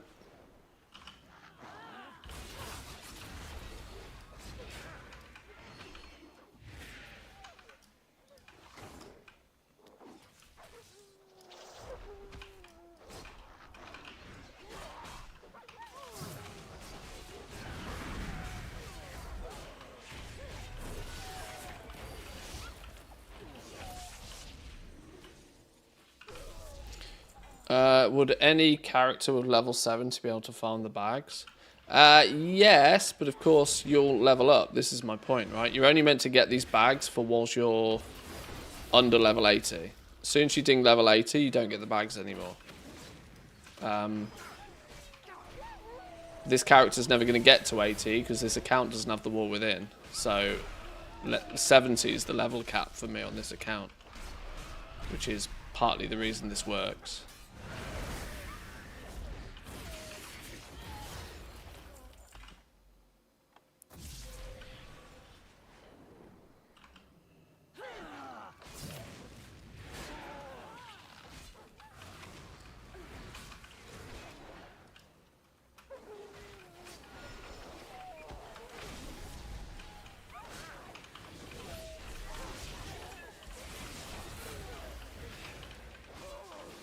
I mean, it's not gaining me anything particularly game-breaking. It's just quite funny just how many of these bags I'm getting.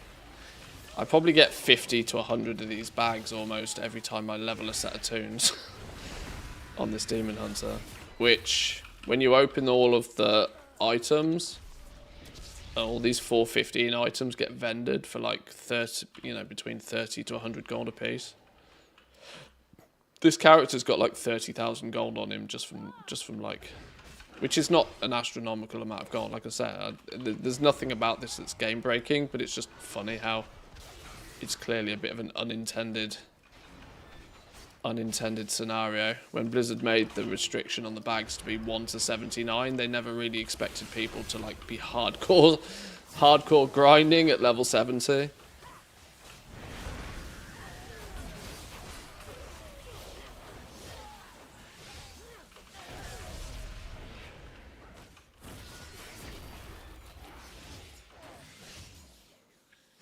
How much time does it take to get 1 to 70?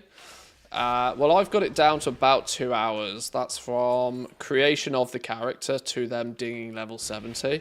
So that's not entirely 2 hours straight of like mob farming. Because of course it takes a little bit of time to create the characters, move them there, do all of this sort of stuff. There's probably 5 to 10 minutes at the very least of like just stuff. Maybe even a little bit more.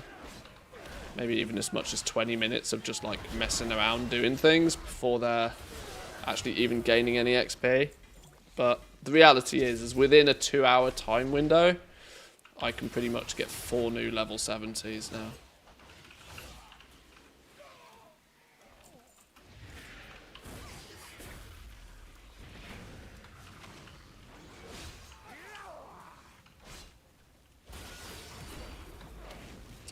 which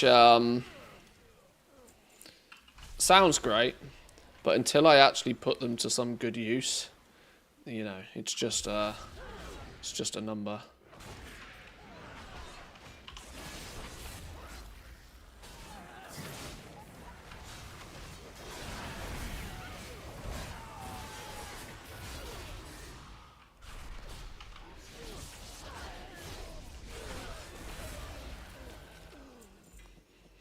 And 70 to 80, I don't know, I haven't figured that one out yet. I'm suspecting that 70 to 80, I don't need them to be level 80. This is the point. The reason I'm doing this is not to get them to level 80. I only need them at level 70. Technically, I don't even need them 70. I think 68 is probably enough. But the reason I want to get them to 70 is so that they're eligible for loot in the Undermine. Meaning they can get Mechanicas. That's really the main reason for all of this. Is to be able to more effectively farm Mechanicas.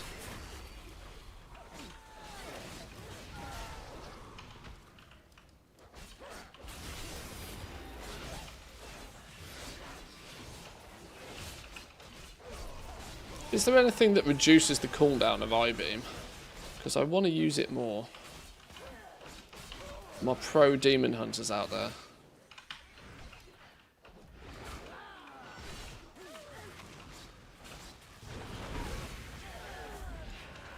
Because it's literally one of the coolest abilities in the game.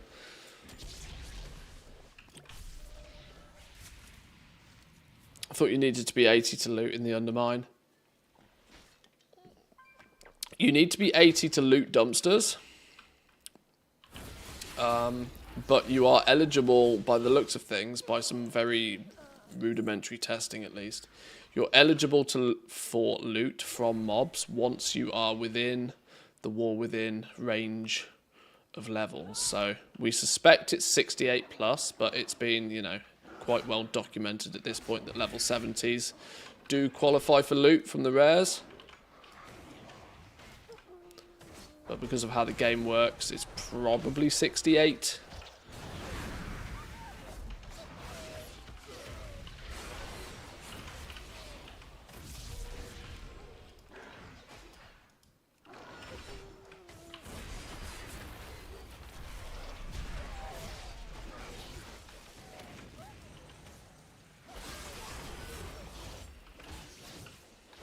So yeah, I don't strictly need them to be level 80. But there will come a point where I'll figure out that side of the journey. I'm pretty sure that some time walking dungeons, I would imagine this demon hunter is going to be pretty OP in time walking dungeons as well, because of just how scaling works. Alternatively, I can figure something else out for getting them to 80, but it's not a high priority for me. They will sort of passively, if I put them to enough use, killing rares in the Undermine. They get rep from killing, they get experience from killing every rare. It'll be an incredibly slow grind, but they will make it eventually. Like, the teams that I've been running in the Undermine for a couple of weeks now are already like 72. Some of them are close to 73. So...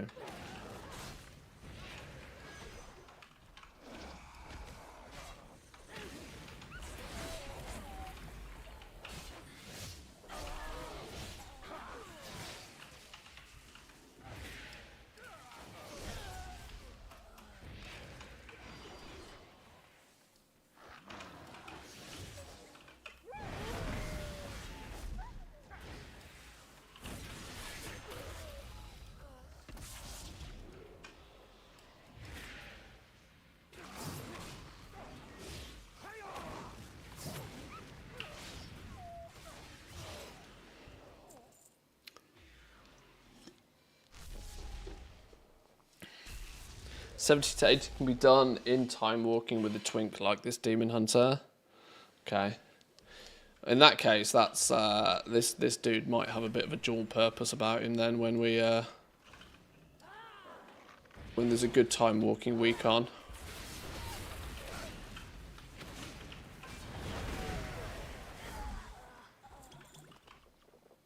How are we doing, Stro? Welcome in. Welcome, welcome.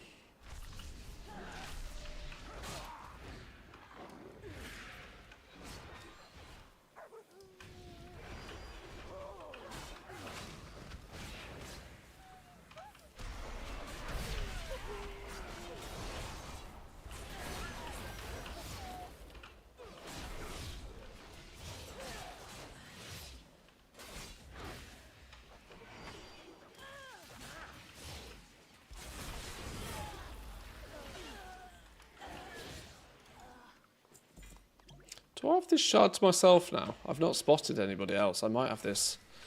I might have claimed this shard in the name of Mantheus by this point.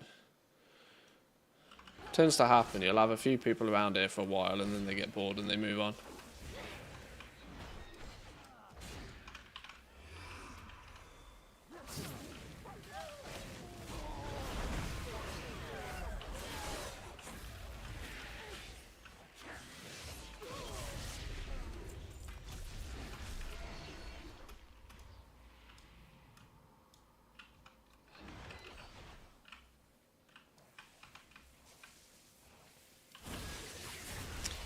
You could kill 5-man kill mobs where Flyboy is for research.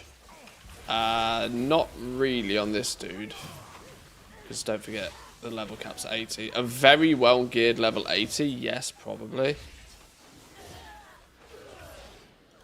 But the Undermine's a level 80 zone.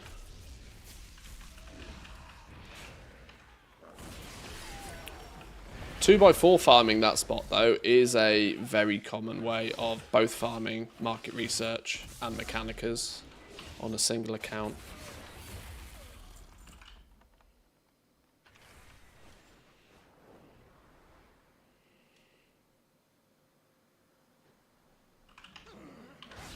Or do you mean just purely for even leveling, for experience? When AFKing for Flyboy, I do usually just pass the time by killing mobs up there, which has contributed to their levels.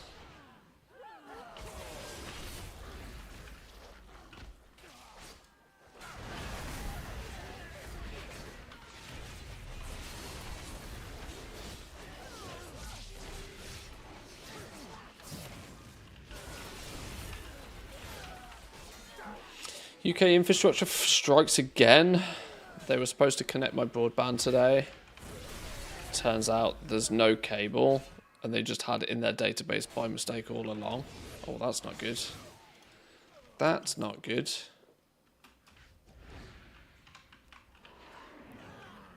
I mean, I can't say I'm surprised, but that's not good.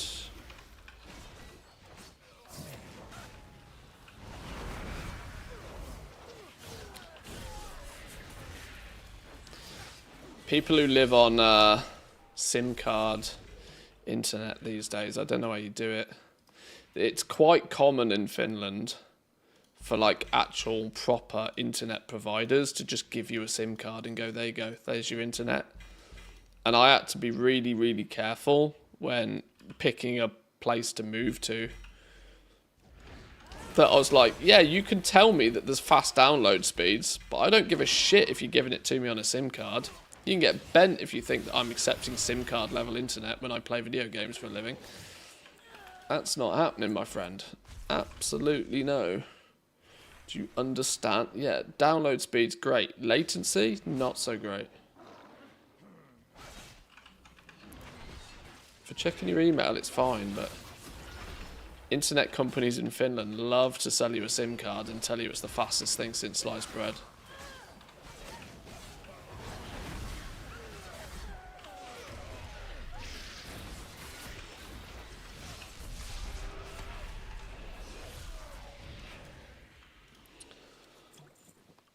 Bought a house expecting 2.5 gig fiber. Now I get 3 MP. Oh dear.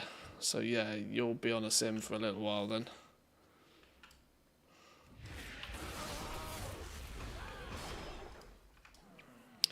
I mean, to be told there's fiber and then to not have fiber, that's a real ouch. I mean, some UK infrastructure can do gigabit over copper, but you are going to be subject to very, very, very strong throttling at peak hours.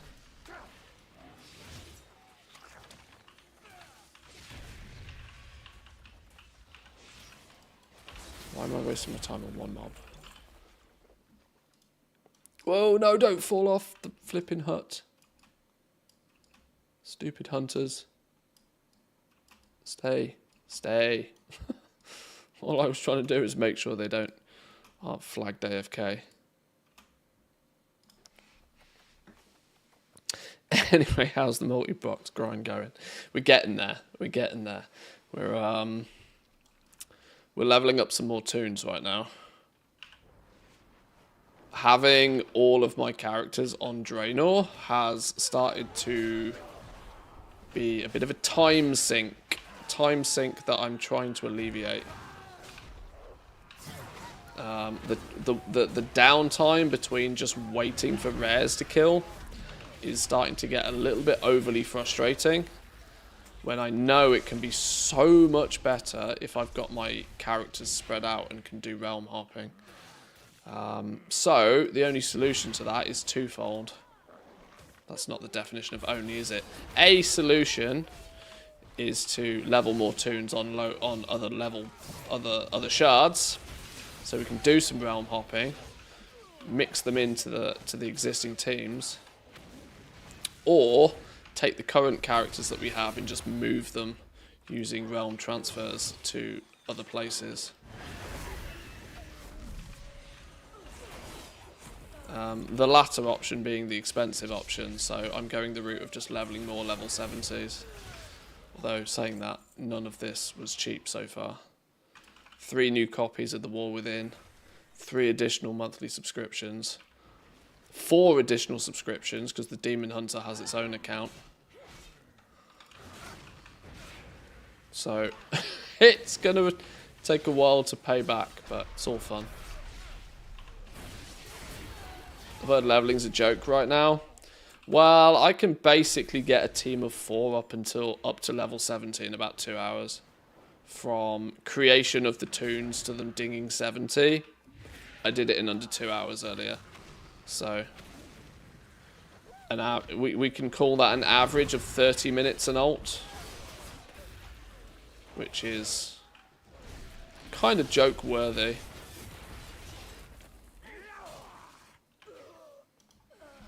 It's like saying, it's like a billionaire saying I had to settle for the cheap private jet. Yeah, I had to fly economy. Ugh. I had to go coach.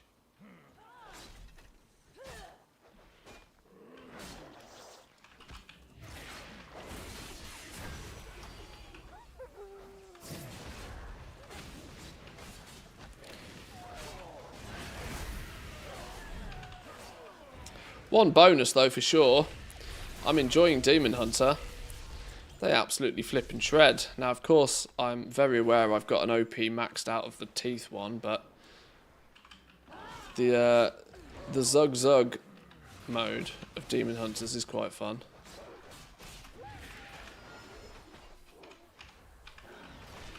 I do need to remember to blink though. I think I've gone about 5 minutes straight without blinking. My eyes are all crunchy. This is why I don't play many video games in the evening. I get eye fatigue really bad. I used to wear contact lenses, but I had to stop wearing contact lenses because my eyes just like were in actual pain by the end of the day.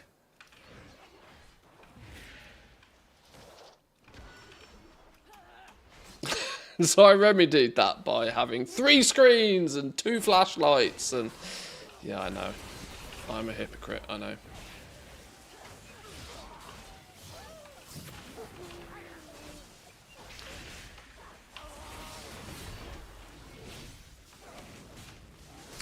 Get all of those to 70, then wait for pre-patch for easy 80s. Well, that's it. Yeah, there's likely to be a pre-patch easy 80 option, maybe, possibly, to prep for the new expansion. The difficulty for me with pre-patch is that I'm always, well, in recent years at least, I'm mega busy during pre-patch. I am not thinking about retail at all.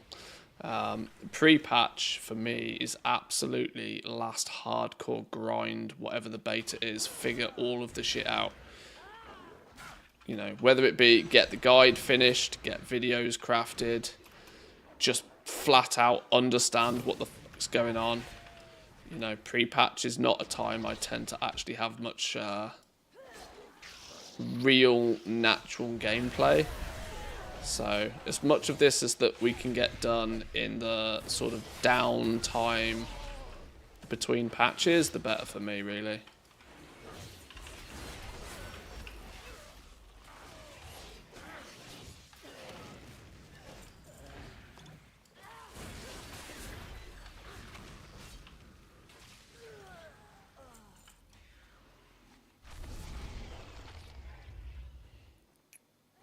Pre-patch is go-go time.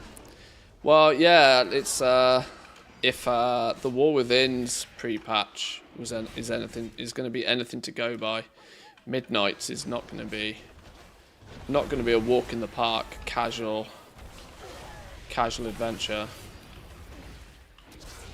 I have a few things planned already with a few other certain individuals that you'll find out about soon, but there are already things in the works for Midnight.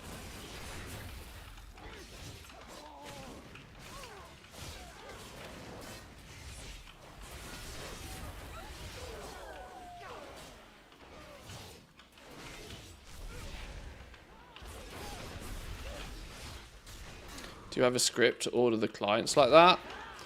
No, it just uses Windows snapping. So, you know, your usual sort of Windows snapping.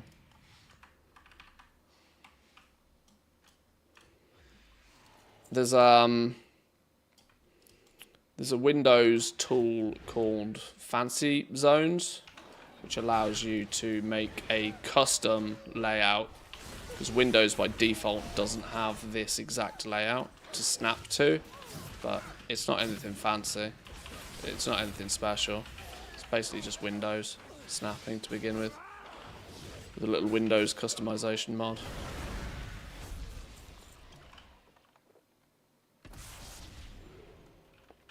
Keep it clean, keep it simple, keep it easy. There's a really cool option out there for doing exactly this, which also allows you to refocus the windows into one main focal area. But it's paid for and it's separate software that I didn't want to bother doing. And I know people get ants in their pants whenever you start talking about multi-boxing in software. So even though I'm more than convinced it's well within the rules, I'm not trying to play with fire.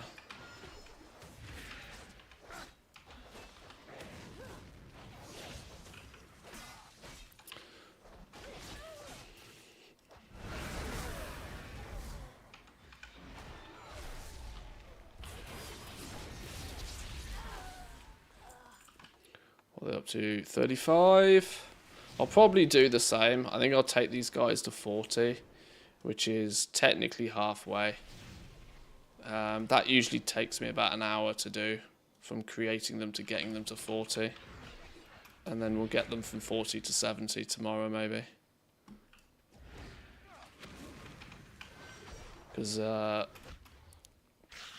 it's already getting a little late for me. I was not planning on streaming a huge amount today.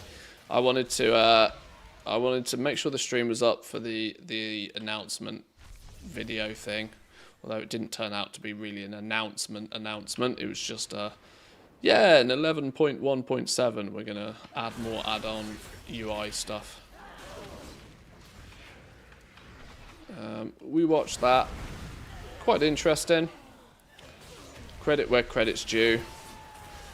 It's good to see Blizzard are actually finally trying to implement some of the more core fundamental add-ons into the game natively.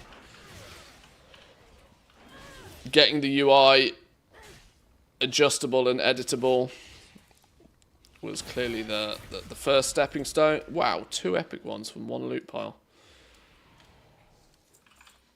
This little cooldown manager's been a bit of a flop so far, but at least it shows that they're willing to try and integrate things, and over time they can tweak them, make them actually work. Can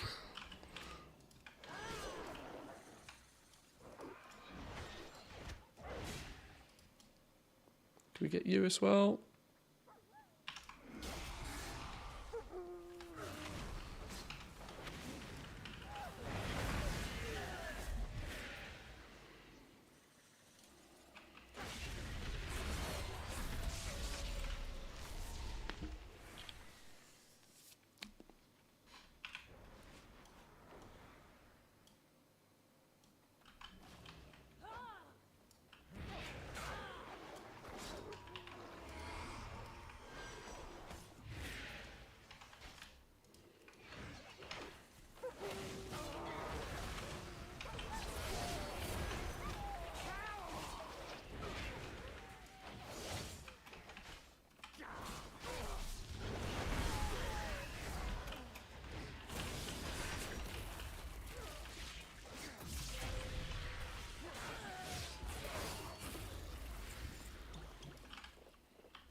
But yeah, I am feeling as if the more I figure out what I can pull in each, you know, what packs to tag in each pull, I'm slowly getting to the point where I'm actually struggling for things to be alive to kill.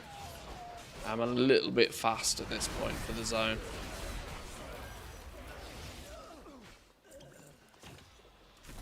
I tend to like to find something that works and just milk it until it doesn't work.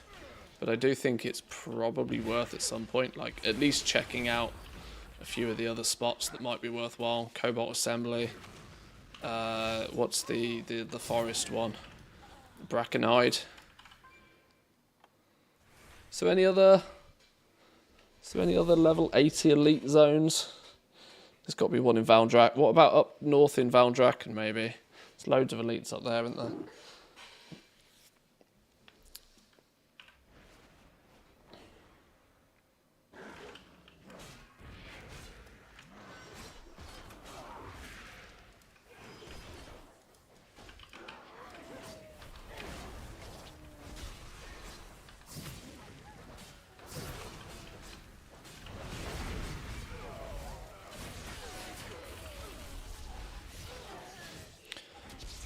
Vault thing over on the Siren Isle, 70 to 80 in an hour.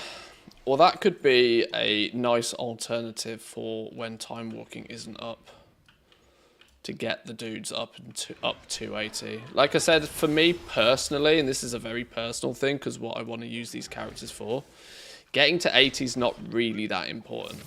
But if there's something like an OP time walking event, I'll give it a little bit of priority over just straight leveling more dudes to 70. Because like what was mentioned earlier, there is both a remix possibility, which might allow you to just zug level 80s in one go anyway. That might turn up at some point. And additionally, a pre-patch event at the end of the expansion might be okay, if it takes 20 minutes, half an hour to get characters from 70 to 80, blast them out, get it done.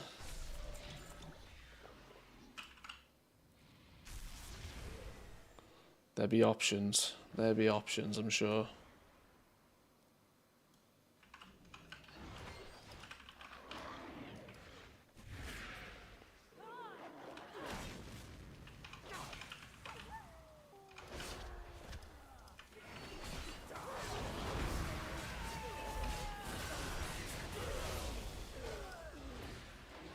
Always leave one straggler. Every time.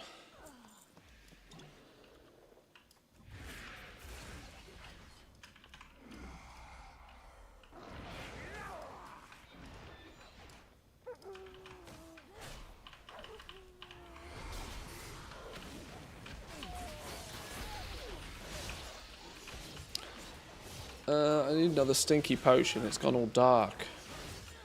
Don't like the dark.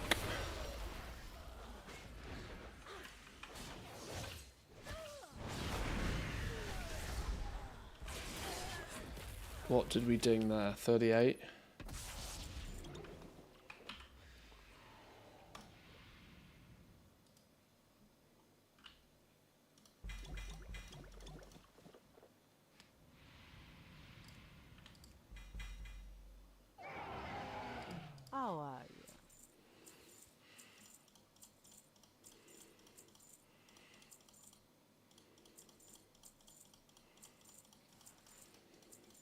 Should set up a macro or an add-on or something to delete all of these as well, but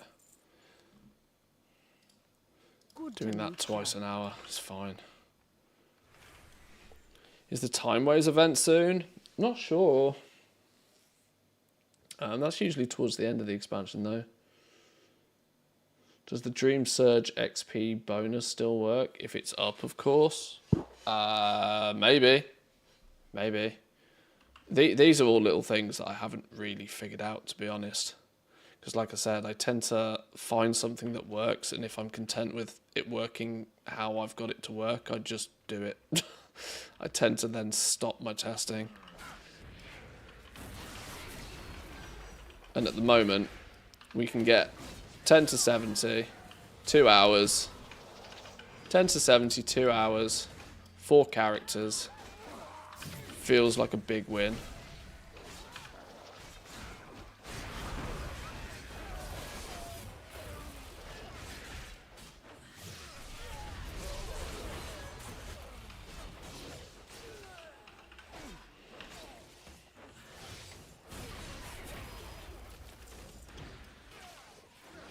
There seems to be nearly permanently some XP event or something on the go right now. It's very clear to me that they've stumbled across the logic that, well, actually, if people have more characters, they tend to be either playing the game longer, leveling those characters in the first place, or they tend to be able to keep themselves significantly busier with all of those characters.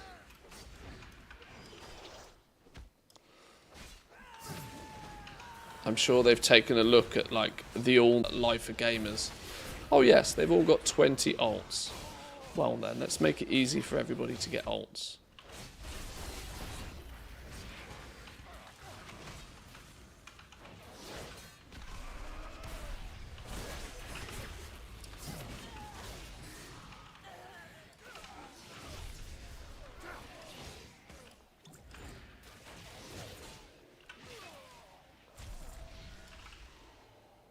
$40, $40, $40, and one more pull. One more pull, and then that might be, for the most part, me done for today, you know.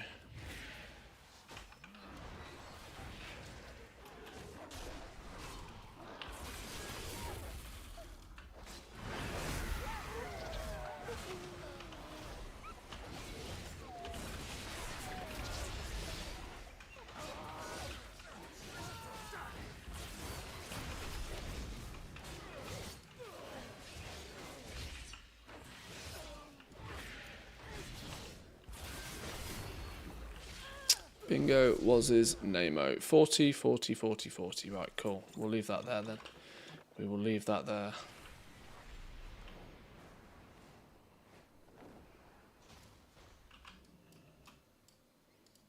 Okay. Right, nice. Is it some tool you use to get the windows neat and tidy? What was it called? What was it called? Fancy Frames, I think it's called. Fancy Zones. Fancy Zones is a Windows plugin to allow you to customize the Windows snapping frames. But otherwise, yeah, it's just Windows snapping, basically.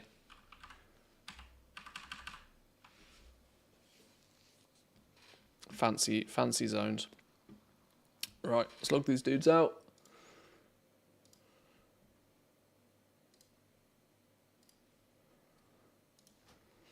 Boys and girls, I think I'm going to leave that there for today. I know this evening's stream's been a little bit shorter, but I just wanted to jump on and get a little bit of leveling done. Say hello to some of you guys who I don't necessarily always get to catch because I don't stream too often in the evening. We will not be back tomorrow. That's one thing I want to make clear. There will be no stream tomorrow, unfortunately. Tomorrow is 1st of May. It's a relatively sizable thing in Finland. There's often celebrations and stuff. It's going to keep me busy most of the day, but we'll be back on Friday. So if I hangover dependent, but yes, we'll be back on Friday. Why did I not log out? Why did it not log me out? Don't know. Anyway, have a wonderful rest of your day, boys and girls. Thank you very much for stopping by. I will catch you Friday. Friday, we might play some something else on Friday. We'll see. I don't know. Haven't decided. We'll see. We wing it. Anyway, have a good one. I'm rambling. I'll catch you next time. Peace.